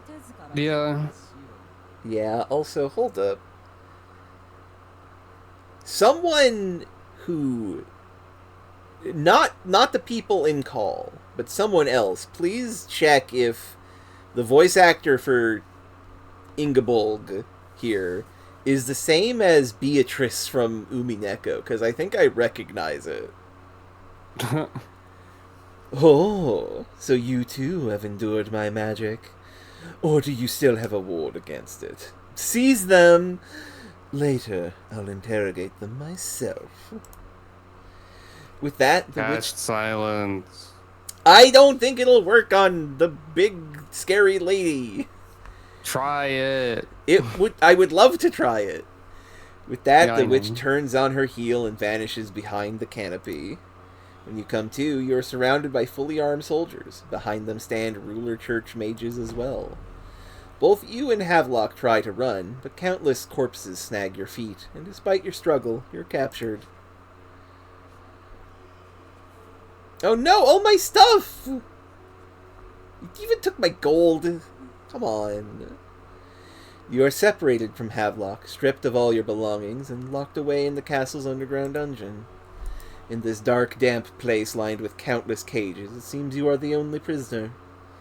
A guard lingers here until a moment ago, but when you stay quiet, he wanders off somewhere. You're left alone in this cold cell. Imagine if there had been some way to cast silence on the wizard who wrote the book and then just leave and win the game. That would be pretty fun. Beatrice. You stand before the iron bars, tormented by helplessness. But there are things you must think about. Yes, Isa? It would be so good if we had, like, pick locks as a cantrip. Yeah. Why did only you and Havelock survive? How can you get out of this cell? You... think about why you and Havelock survived. You recall the magic the witch Ingeborg used. What on earth was that? Okay, not accurate. I was just... Look, One Ojo Shama voice sounds the same as all the others, I guess, to me. Recall the magic the witch Ingeborg used. What on earth was that? You feel like you've had the same sensation before, but you can't remember. As if stricken with a fever, you sink into a deep sea of thought. All at once, you come to your senses and feel a presence outside of the bars.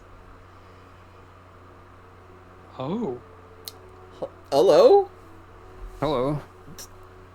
Sure. A life-size wooden doll stands there without a sound. You jolt in shock. Hello, ma'am. How are you? You think you recognize this doll? Hey, I think I recognize this puppet. You feel like you've seen this doll before, all the way down, but you can't remember. Where have you seen it? The doll slowly blinks and bows. No, she isn't a doll. She's a sentient wood golem. What's the difference? Who are you? She bends slightly and points at your feet. There, a meal sits in a wooden bowl. Okay, that bread looks pretty good. Bread and a delicious-looking soup. Eat first, then leave this place. You feel as though her voice speaks directly inside your head.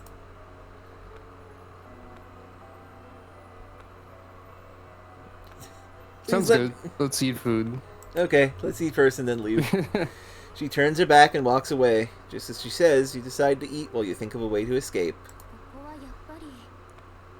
I eat the bread. You eat the bread. It's hard, but if you chew it well, it turns sweet. And it's delicious. You regain 2 stamina points. Stamina points? Okay. I want to say that our character is a fucking idiot. You don't eat the bread dry. That's what the soup is for. Yeah. See, I was thinking that. What the fuck's a stamina? What the fuck's a stamina point? I would presume health. While you're eating, the guard comes back. After he sees you're staying quiet, he quickly leaves the cell again. You keep eating. I was told to eat. You finish the remaining bread and soup. Grateful for a meal in these circumstances, you regain 4 stamina points. Your stomach full, you look around, idly wondering how you'll get out of here next. Suddenly, something about the cage door feels off. The padlock is gone! It's not locked! Did that wood golem remove it for you? The moment you step out of the cage, the door at the far end of the dungeon opens, and someone starts to come in. It's all over, except the one who comes in is... Hilrevi!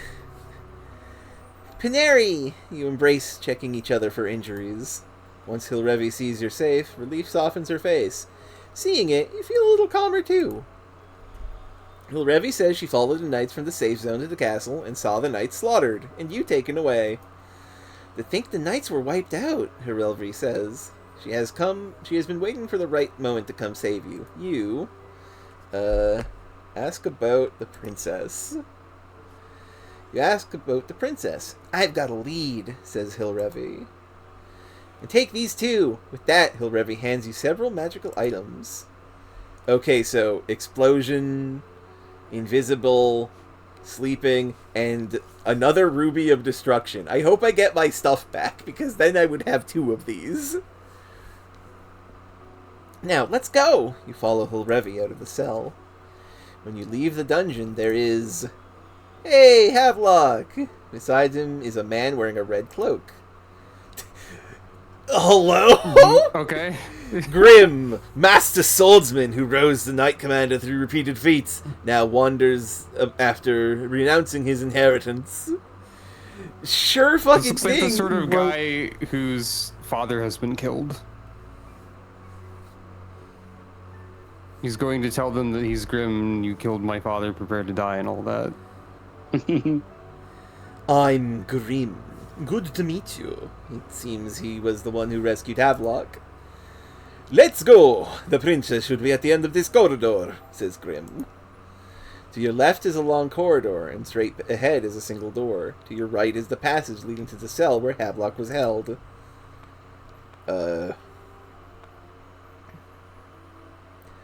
open the door ahead. You decide to open the door in front of you. As you quietly enter, ease the door open, a slovenly man's voice drifts out from inside. Not yet. The sword isn't finished. Peering inside, you see a middle-aged man, appears to be an elf, drinking alone. This small room seems to be a break room for the guards. There are sturdy wooden tables and chairs with shelves built into the wall. The man seems to have mistaken you for someone else. Seeing you, he says, it's nothing. Sorry, forget it. Enter the room? You better not. I'm a monster. What do you mean by monster? As you wonder, what does he mean by monster? The man seems to sense it. You just thought I'm a nutcase, didn't you? That's right. Something's wrong in my head. I'm insane, he says, and gulps down his drink. Enter the room anyway. As you enter, the man threatens you. Don't blame me if I kill you. Where's the princess? Princess Ligmore? Who's that? I don't know. Okay. When you try to go deeper into the room, the man bellows, "Get out! Now!" Drives you out. Remember why you came here and leave. Man! I want to know what's up with that weirdo! Yeah, Whis wouldn't be pushed around by him so easily. Yeah. Two soldiers lie collapsed in front of a heavy-looking door. They must have been guards. They're only asleep by magic, so don't touch them, Hilrevi whispers. Step over them carefully, making sure not to touch their bodies. The princess is being held behind this door. You quietly slide the bolt back and open it. It's a plain room with only a bed, a desk, and a chair to count as furniture. Beneath a small window, where sunlight spills in, a beautiful young girl stands quietly. She wears only a linen... Okay, I know how this plays out. You need to slay the princess. No. Things will go south if you don't. No, we're not doing that. And also, I've considered streaming that, but I would want it to have Cordy here so she can choose the path that we go down.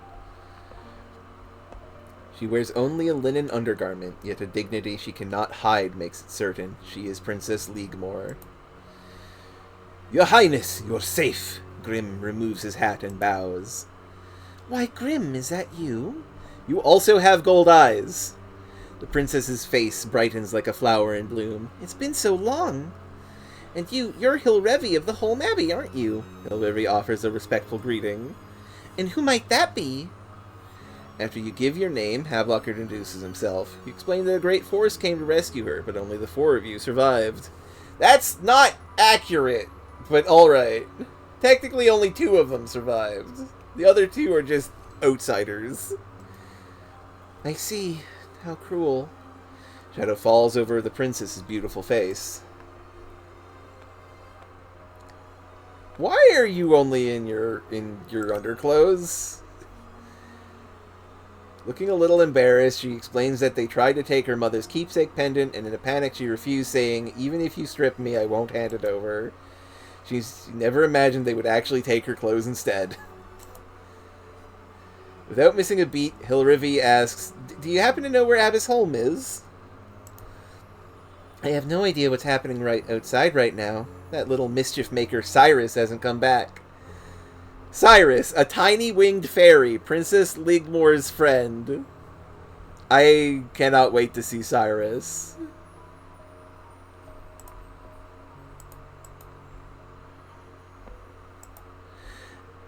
That fairy, yes, says Hilrevi. Yes, I had him watching Ingborg's movements, but the princess falters, anxiety in her voice. What is Ingborg's goal? Grim asks next. Her goal, from what I learned together with Cyrus's information, Ingborg seems to have a spell that steals human souls and turns them into her power. By drawing power from the ancient magic circle beneath this castle and from the 4 spirits that protect this country, she means to take the lives of everyone left in the city tomorrow. That is her aim. The princess's words leave everyone speechless. Yeah, okay, this is why the golem is trying to keep people in but not kill them. Yeah. You ask the princess about the magic that steals human souls and turned them into her power. You said earlier that the knights were wiped out, didn't you? Then you must have seen it. The witch can rip a person's soul out in an instant. You recall that horrifying scene from a moment ago. With every soul she takes, her power seems to grow. Okay, tell me about this ancient magic circle in the basement of the castle. I don't know the details either. Only the members of the royal family have the authority to enter a vast cavern deep beneath this castle. They say there is an ancient magic circle there that heightens magical power. Then the princess lowers her voice and adds, and Ingborg spoke of it, something only the royal family should have known. Forest, mountain, ocean, canyon. More or less. The great spirits of earth, water, fire, and Isn't wind. one of them swamp? Yes. Okay, having swamp, not forest. Thank you. Yeah. That protect this country. For ages, the royal family has spoken with them as trusted allies and advisors. When the witch Ingborg came to the four spirits claiming she wished to save the country, they did as she asked and created magical items that sealed their own power, each one made to lend its strength to whoever possessed it. But it was all Ingborg's schemes. The spirits, together with those magical items, were apparently sealed away somewhere within his castle. I see. Sounds like a fucking idiot, son. We can't allow such an outrage. Even if it costs my life, I'll strike the witch down, Grim suggests. Grim, that would be reckless. Before you can even get close, the dog demon she commands will shatter your weapon to pieces. There are 2 ways to stop the witch. First, get everyone still in the city out beyond the wall. Second, prevent her from using the power of the 4 spirits. Hearing that, Hilrevi gives the princess a brief summary of the city's current situation. So everyone is holed up in the Hendel zone. Yes, getting them all out at once won't be easy, but if I speak to them myself, their minds may change. And as for the second method, the bracelet that seals the Great Wind Spirit has already been found, and my friend should be carrying it. If you can find the remaining 3 and destroy them...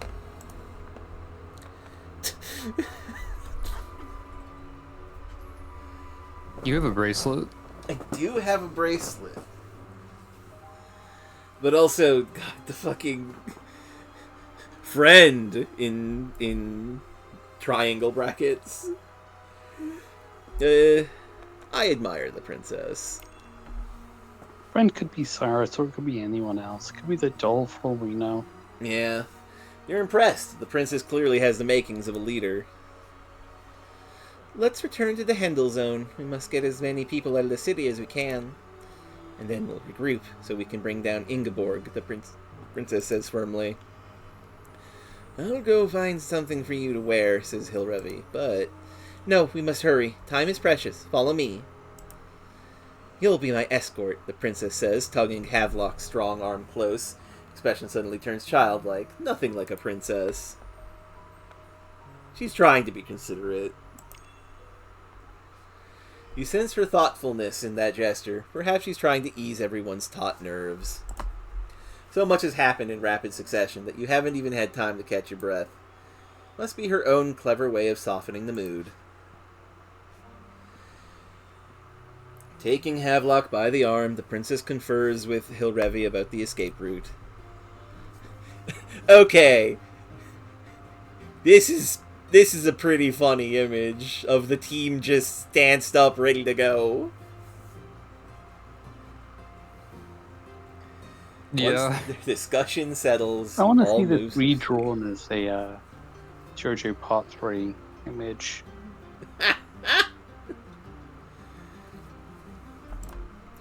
Grim and Hilrevi open the door and check outside. The soldiers in front of it are still asleep. Next, you and Havelock quietly move to the stairs at the end of the corridor and confirm it's safe. Then you signal the princess and the others to come to the stairs. So far, so good. You climb up first and check again that it's safe. There are no soldiers. It's fine. You signal the others again. Safe. You advance further. Their goal is the door at the end of the corridor. You lean out slightly from behind a pillar to peek. A single guard is standing near the far end of the corridor. As you hesitate, the princess hurries over. In a low whisper, the princess says, "Let's detour through the door on the right." Even at this distance, opening the right-hand door could get you spotted by the guard. You... Ah, I see. Invisibility potion only works in battle. We've been told about this. Only works in battle, and it only works... And it works poorly on those who bear no hostility towards you. I will observe the guard closely. Looking closely, you see his head bobbing at regular intervals. It looks like he's asleep on his feet. Oh dear. Do I go for the door now, or do I wait a bit longer? Yes. You take this opportunity. Okay, go to the right-hand door now. Go, go, go. Yeah, head straight for the right-hand door. Luck is on your side. The guard is asleep. You open the right-hand door without incident. Hell yeah, we got through that without using any of our items, so we could use them later. Oh shit, books mentioned. Yeah. I have so many characters who love books. I like books. For some reason. I like books too. I mean, because books are good. Yeah. It looks like a library. Rows upon rows of shelves hold an enormous number of books. You... Read every book right now. Not wait, that. no. I love dream of reading here for life. Pure bliss, or not that into books. I hope if you say not that into books, like the wizard breaks the fourth wall and makes fun of you for the exact thing that you're doing right now. I'm tempted, but I'm going to say dream of reading here for life. As you think, if I could spend my whole life here reading, I'd be happy. A voice speaks directly into your mind. That sounds wonderful! Ah! Oh my baby gosh, oh. Baby. Hello! A dog flies right up in front of you. This is a dog? Yeah, I don't think it is. It looks more cat to me. It looks kind of like a little... tail. It's like a little wolf-faced guy. Yeah. Pleased to meet your acquaintance. Make your acquaintance. I am one called Marchosias. Marchosias. The dog is talking and flying. When you flinch in surprise, the dog who calls himself Marchiosis smiles with refined grace. Hey, that's from Ars Goetia. Oh, good, wonderful. This is Demon. Hell yeah. All sound and any sign of people vanish completely. You look around, but you can't see Hilrevi or the others. Oh, fuck. We got Demon. This is Demon. We got Demon Oh, tricked. Actually, this is really faithful to the actual design of the original appearance of Marchiosis. Nice. Or Marchosius. Marchosius appears as a fire-spitting chimeric wolf with the wings of a griffin and the tail of a serpent. Huh. Looks like he's got rabbit feet, but like those are just wolf paws. I will post the Wikipedia image in the Discord. Okay. This is a space akin to a gap between dimensions. Do not worry. They may be out of sight at present, but your companions are right beside you. Realize he's reading your thoughts. Wonder what this dog wants. What do you want, dog? What does dog want? When you think, what does this dog want? The dog speaks. I'm not a dog. I'm Marchosias. Marchosius. I wish to speak with you. Marchosius says, now it's my turn. Why are you here? A winged dog-shaped super demon that of lives you in the to library. exchange questions like this too. Yeah. Why are you here? I mean, to find Abbas home. I'll be truthful. Oh, I see. You seem to bear an interesting fate. Yes, come to this castle again tomorrow night. Tomorrow is Walpurgisnacht. It seems this castle holds rites as well. It's a day when the boundary between life and death grows most faint, and many spirits will speak the truth to you. Given it's tomorrow that she intends to kill the entire city, that seems dangerous. According to Wikipedia, gives true answers to all questions. Well, I'll keep that in mind. So you can maybe trust this dog. Yeah. When you do, stop by here as well. I want you to have a certain experience. That's so concerning. I want you to have a certain experience. Are you I trust sure? them. I mean, I do too, but like, oh my goodness.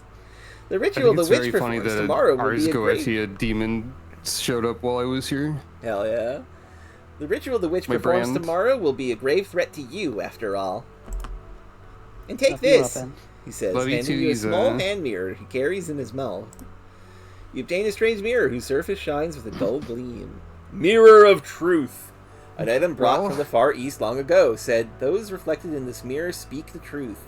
It had no such power until Princess Maya, the former queen, cast strong telepathy magic, turning it into a tool that shows the user the truth.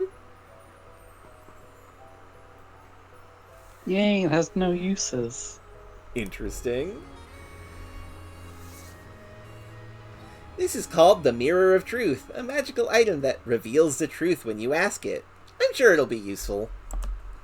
Then, until tomorrow. With that, Marchosius flaps his... I did almost say slaps his wings. Flaps his wings and vanishes into the depths of the shelves. A figure appears Apparently near also a strong and excellent fighter. Okay, don't piss him off. Got it. And can turn into the shape of a man under request. Makes sense. That's the extent of what this dog does. Tell the truth, beat you up, become guy. Hell yeah. A figure appears near where Marchosius vanished. It's Helrevi. Where did you go? I was looking for you.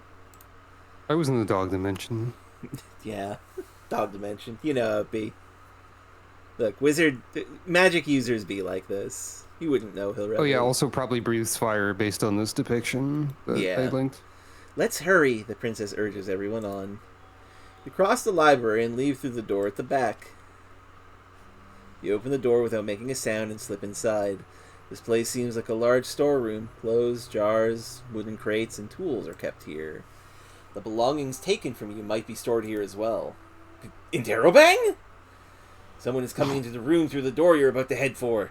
At this rate, you'll be found. Decide quickly. Hide in the shadows and observe. You signal everyone and you all hide in the shadows. The door slowly opens, but no one comes in.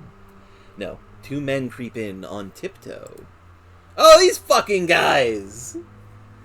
You know these two thieves who shook people down in back alleys. Let's call out to them. Yeah. I was thinking You've got that. a rapport with these guys. Yeah, I beat you both over the head with my staff for a bit and then spared your lives. If you betrayed me...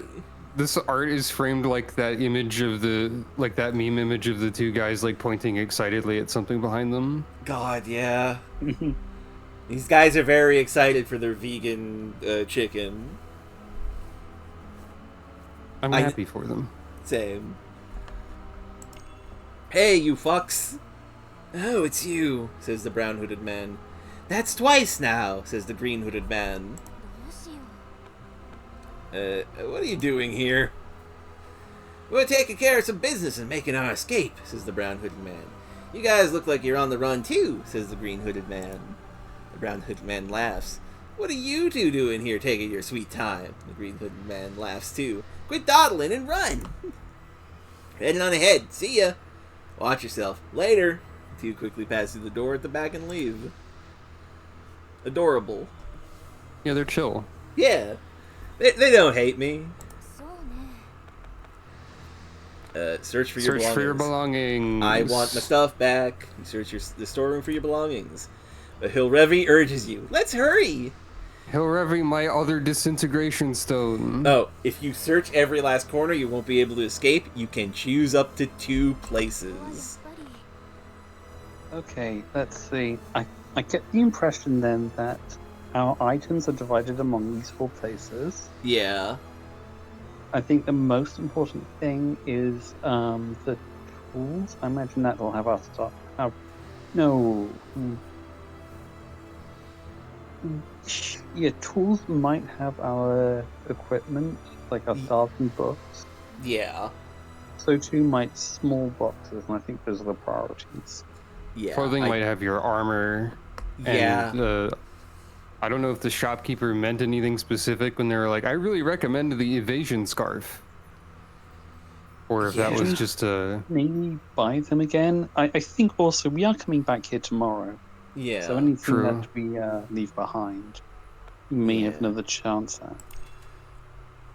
You search the shelf lined with tools. Too bad, there's nothing here. Okay, reload the save. She didn't No. save, I don't think.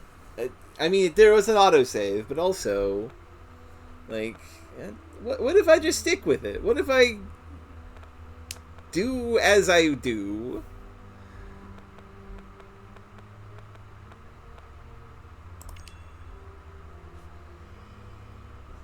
Okay, I got both of them wrong, and it'll load now.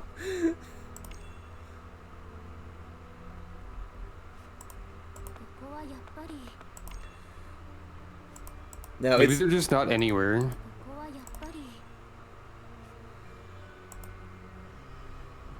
Among the clothes, you find a cloak you can use, but your belongings are not here. Well, that's something. Found it! Inside a large jar are your rucksack and wallet, but you don't find the rest of your belongings. I see. So I found my bag, which would have my belongings in it, and $9. Baffling to me that these were in jars. A rucksack was in a jar. If it's big enough to hold a rucksack, it's not a jar, it's a pot. Yeah. Well, it did say a large jar. That is true. No. Nearest door or back door? What do you think? The back door is where the thieves went, so we should follow them.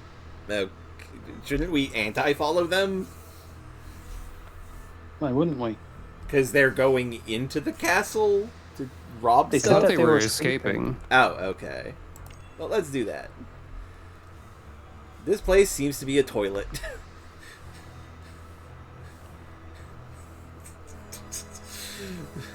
Okay, why did they go in here then? Search every corner. I don't think they went this way, Isa. They did, it's what it said.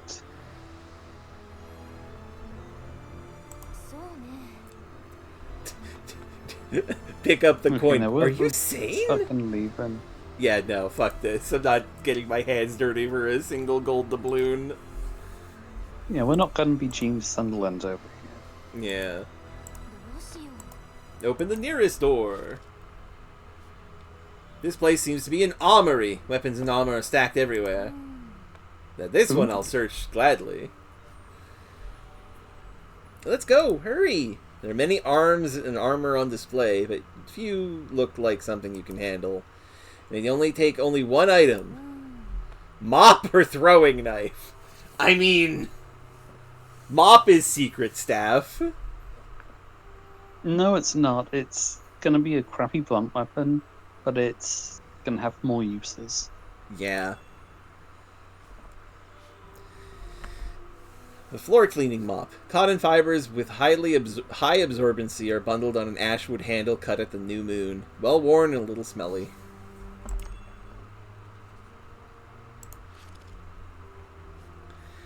The storeroom is dead silent. There's no one here but you and your companions. Well, princess, help. This way. Please follow me, the princess says, taking the lead. You leave the storeroom and head for the room immediately to the right. You sense no one beyond the door. You slip into the room quickly and close the door in silence. Turn around and your eyes widen at the sight. It's a gallery! Every wall is hung with countless paintings, large and small. The entire room forms a ring, and along the wall a gently curving staircase leads down underground. This way, the princess runs down the stairs and you follow after her. On the wall at the bottom hangs a striking portrait of... I see. They are likely royals. It shows an earnest-looking man with golden hair and golden eyes, and a woman with black hair and green eyes, with an air of pure grace. My father, King Rolf, and my mother, Queen Maya, my parents. The princess says, looking up at the painting, you... Do I think she really resembles them, or do I think, aw, they were a lovely couple? The way... I don't want to say either of these really, but... Yeah, the posing makes me feel like this is not a lovely couple. I say resembles. I don't want to make assumptions about their relationship. Wow, legs. You really do look like your parents. Thinking you... Whoop! It scrolled up by mistake. You stare at the prince's face. I was so young. I don't remember anything about my parents, though, the princess says with a lonely smile. Grim steps up to the portrait, removes his hat, and drops to one knee. King Rolf granted me far more than I deserved, even though I was just a drifter, and yet I couldn't repay that debt. Oh, what happened, Grim? I want to know. You asked Grim what happened. It happened 14 years ago. King Rolf was struck down by someone, and Queen Maya disappeared. But when I rushed there, King Rolf was still breathing. In his final moments... I think what should happen is, like... We've been told we need to hurry up, but we're wasting a lot of time. I feel like asking him for his backstory should immediately drop the stopwatch on the table. Yeah. The pocket watch.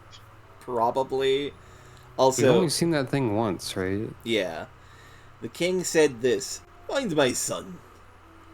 So, that to me strikes the idea that King Canute, faker, the wig he's wearing is to fake that he's got gold hair.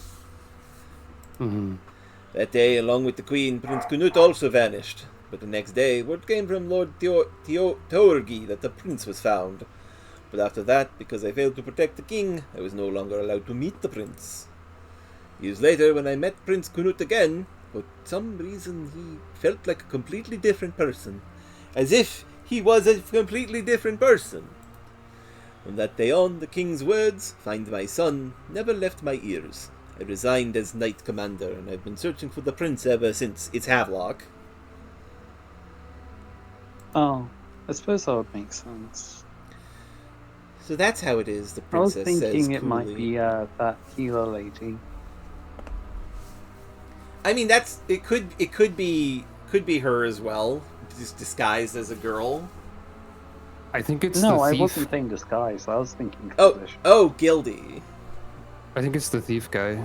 That could make sense. He's hiding too. his golden eye. Yeah. He's got a fake one that's a different color. Yeah. And he does want to sneak into the castle for reasons. Yeah. Yeah, to steal the golden eye. Hearing Grimm's story, everything makes sense. The one trying to take the throne now. A person is not my brother, she declares. Let's go. The moment we reach the Hendel zone, I'll bring that matter into the open as well, the princess says. Grimm gives the princess a deep bow. It's right there, the princess says, dashing ahead. Everyone follows, and you stop before a single painting displayed on the opposite side of the room. It is a painting of a passage leading out into the bright daylight, in a perfectly square frame. This is a magical escape exit passed down in the royal family. It's one way, so no one can come from the other side, but please, tell no one about this, the princess says. You not Touch sure what the she painting. means? Yes, touch the painting, touch the painting, touch the painting. You try touching the painting. It's just a painting. When the princess chants, Ifta ya sim sim, the flat painting of the passage gains depth and your hand slips into the painting. The princess giggles. Step through the frame, and suddenly are blinded by a white light. The shadow of the star hangs before you. Fuck.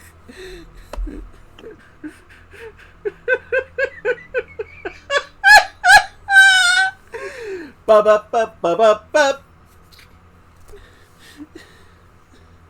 Sorry, continue your joke. No, it's dumb. Okay. The princess goes into the painting and beckons everyone over. You cautiously enter the painting and move along a narrow passage. Sniffing her sleeve, Hilrevi says, streaks of oil. You think you finally made it outside, but it's a huge vertical shaft. The gentle slope runs along the wall, spiraling upward until it seems to reach the surface. From up there, we can get out the east side of the castle, the princess says, pointing to the glowing ceiling. You... And we climb, surely. Yeah, go down the slope. You start down the slope. Zodi. Not that way! Keep going down the slope. Zodi. Keep going down the slope. I thought it would be funny. Everyone tells you, come back! But you stubbornly keep going down the slope. Round and round and round and round. Round and round and round and round. Round and round and round and round. Round and round and round and round. At last, you reach the very bottom of the shaft. It's very dim, with pooled water and a clammy dampness. There seems to be nothing here. This time, you have no choice but to climb. Round and round and round and round. Round and round and round and round. Round and round and round and round. Round and round and round and round. Yes, I would say that this is comparable to the fucking giant middle finger ladder climb in Lisa the Painful. That's such a very specific thing. With great effort, you finally make it back to the others. You're exhausted. You lose 1 stamina point. No! I'm stupid! If you collapse and die from this, go to 14. If you still have stamina left, you climb the slope. The fact that it's theoretically possible to die from this is funny. This confirms that stamina is HP. Yeah, I figured that was the case. You climb the slope to... unclear. Yeah, you climb the slope towards the surface. Just when you're about to reach the surface, something looks down at you from the opposite side of the shaft. From its silhouette, it doesn't seem human. Approach warily. Time to climb all the way back down. Oh, fuck! This werewolf... This wolf's got katanas! Dual-wielding katana werewolf! You climb the slope and face the figure. It's a beast man with a wolf's head. It's your first time seeing one, and he's gripping a slender, curved sword in both hands. How fortunate. I was about to go mad from boredom, the beast man says. If I read this right, the one behind you is this country's princess. But I've been ordered to kill anyone who passes through here. Don't take it personally. My name is Logan, a werewolf warrior faster than the wind. Now, come throw everything you've got at me. Logan attacks. What if I talk to him instead? You die. Get on one knee and present a ring. You try to talk, but Logan roars, "No questions! Kia!" The battle begins. Well, you have more people on your side. There's nothing to fear. I mean, he's a pretty fucking buff-ass werewolf with dual-wielding katanas. Havelock joins the attack. Grim joins the attack. Hilrevi joins the attack. At the end of each turn, deal 1d damage. I mean, I could just use the invisibility potion. That wouldn't make everyone else around you invisible. Ah. Well, no, it says, sprinkle this high vibration liquid at your feet to lift you and the surrounding area. Once human, he was fused with a wolf by the witch's experiments. His name is Logan, and he came from Japan, far eastern land. The slim, long swords he wields in both hands are common weapons there. He secretly calls himself unrivaled in the East. Convinced that there is no stronger foe in the East, he has traveled ever westward. Courteous yet strange, he seriously broods over how he will die. I will give him a reason to live. I will use this invisibility potion. Ah, for 2d turns, lower the enemy's hit rate by 2. Okay. 2d6 is a lot. Yeah. That doesn't... I don't know if that was worth it or not. I think it was. What does the sleep powder do? Gives him the sleep curse. I probably would have done that instead. I mean, I could do it. I could also do this. But, don't also do it. Don't do both. Okay. Man, it's a good fucking thing I did that, because otherwise this would have been a tie and nothing would have happened. Bonk. Havelock attacks! You are not going to get through that much HP with a mop. No. I'm sorry to say. Yeah. Although my friends are also attacking. Yeah.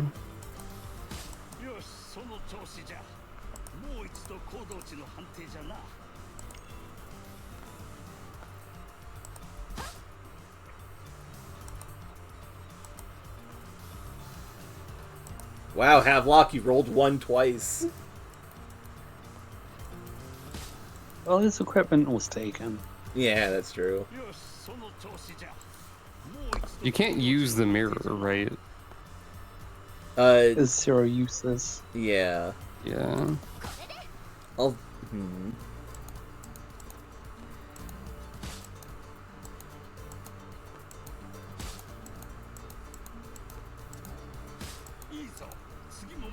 I feel like the game probably wants me to use the fuel flask. There's absolutely no reason to. Also, it did say, you've got nothing to fear from this guy. You've gone massively outnumbered. So, yeah. The problem is, I messed up. Oh no. This is going to do 13 minus 1 damage to me. So, ow!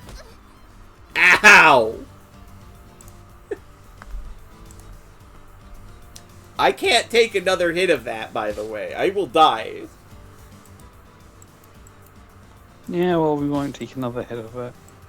Are you sure? Yes. The fight's over. Logan is strong. Even against the 4 of you, he doesn't give an inch. What do you do, my friend? Keep fighting, tackle him, or use magic. I know what Yiza wants me to do. What magic? Tackle him. So what do you think, Robin? What should we do to stop this samurai werewolf? I don't feel like tackling him is gonna do anything. It might surprise him. I guess. If you were a buff samurai werewolf and a tiny witch girl jumped onto you, would that do anything? I mean, it depends on the fucking setting. I guess so. If this was Slayers, that would kill him. And then you'll knock him over and fall onto him, and then our eyes will meet, and he'll fall in love with us, and we won't need to fight anymore. Use magic is too vague. Yeah. Also, we don't have magic right now. What magic? It could unlock some sort of story power where you realize your innate potential. Yeah, we might have Halgar's magic. Yeah.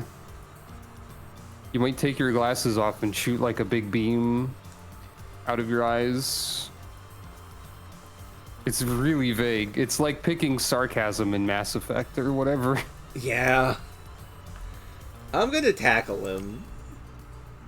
You tackle Logan. Flip a coin to see if it works. Hey, heads! Well, okay. I guess it works then.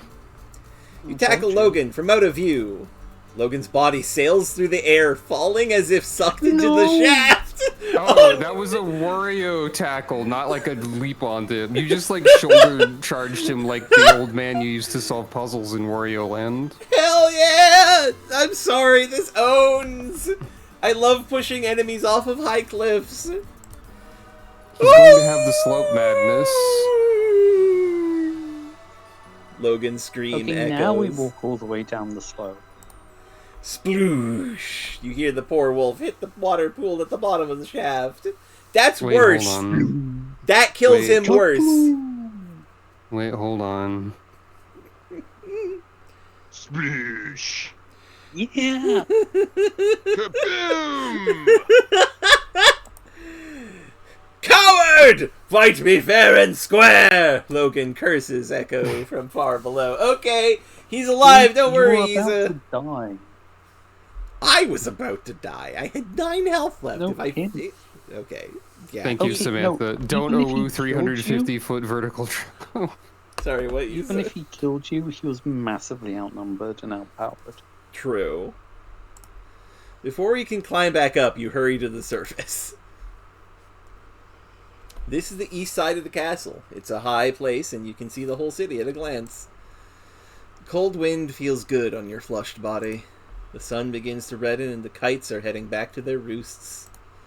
You and Havelock are so taken by the beautiful view that you stop walking. The princess's head turns back with a smile, but her face stiffens at once, and her eyes fix behind you with shock and fear. Noticing the princess's gaze, Hilrevi and Grim turn too, and their faces contort as they look behind you. Oh. At that distinctive, One-piece familiar, laugh. vile laugh, your whole body bristles. The instant you turn around, a violent impact slams into you. It's Ingborg. The sacred power of the mop. Oh man. A vast, unseen power interferes with your soul and shakes it hard. The sensation is beyond words, and you let out a scream with no voice. I mean, resist is probably the right move here. Yeah. Yeah, I guess we were just resist again. You fought desperately against the power of the spell. Perhaps your desperate resistance works. Just like when it came, your agony suddenly dissipates into nothing. Why? A human beyond my power. Just like that minstrel of a man. Ah, so Gildy is also capable of resisting the death spell. Hit her with the mop. I will try. The witch slowly raises her Clean hand her and gives clock. some kind of signal. But while staring at you, the witch cancels the signal, her impatience showing. Impossible! That can't be! Wait! A bad feeling hits you. Hit the ground! You hit the ground. Drop and roll. The ground ever do to you? An arrow thuds into the earth right beside you. Ugh. You see the arrow sink into the fletching. Oh no! You see the arrow sink into the fletching in the chest of Grim, who was shoved Havelock aside. Havelock, you fucking dolt! You're supposed to get down! I bet if I didn't get down, my partner would have died. Time drags on, heavy. Hilrevi rushes in and throws herself over you. Ah! Okay, no, never mind. With a short scream, Hilrevi arches back hard. An arrow is lodged in her back, too. Can't believe this game is queer baiting. Oh, no. You frantically scan around for whoever shot the arrow. Something moves atop the especially tall flanking tower, then vanishes from sight. This fucking tower! And the witch, too, has vanished like mist. You take Hilrevi's hand. This is the worst tower ever. Yeah. In a fading voice, she whispers, Sister Paneri, my division nation told me that this My would happen. divisionation. Told me this would happen. I knew it. I knew. She repeats it, then closes her eyes as if falling asleep. One last tear spills from the corner of her eye. And then the wolfman finishes running up the stairs. He's like, what did I miss? The princess is crying, stifling her voice. Stifling. I have to Jesus go get a Christ. sandwich Okay, that I ordered. go get a sandwich. Love you, Robin. In an instant, Grim and Hilrevi die. In vain, the slanting sun still synchronized casts dying. the same shadows over the city as before. Yet somehow it sinks in a pale blue, steep in grief. Those of you left behind bid farewell to the bodies of Grim and Hilrevi. Drape a cloak over Hilrevi's body.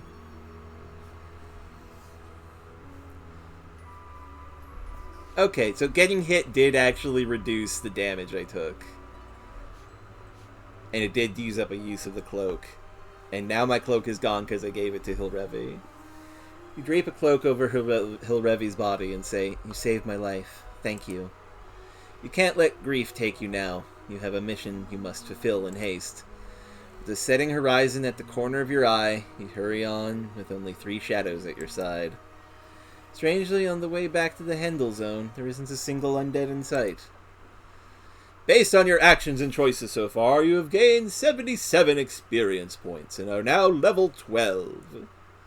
Might that be a good place to call it for the night? That is what I was It is, thinking, because this is okay. a safe spot.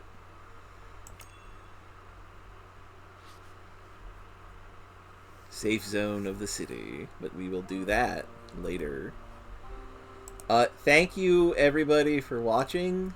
I very much appreciate it. Sorry that for the delay of getting it working. I was having problems with that. With that being said, though, I should I should hit end of game. I feel bad for that fairy. She has a terrible job. Yeah. Now that being said, don't leave just yet, because I would like to raid over to somebody. But yes, thank you for watching. I very much appreciate it. Next Sunday will be something else. It might be more this. It might be another one of my backup games. It might be Paper Mario. We'll see. It'll happen when it happens. Ty Tuesday's playing Thracia. Go watch him play Thracia with Wandering Newbie.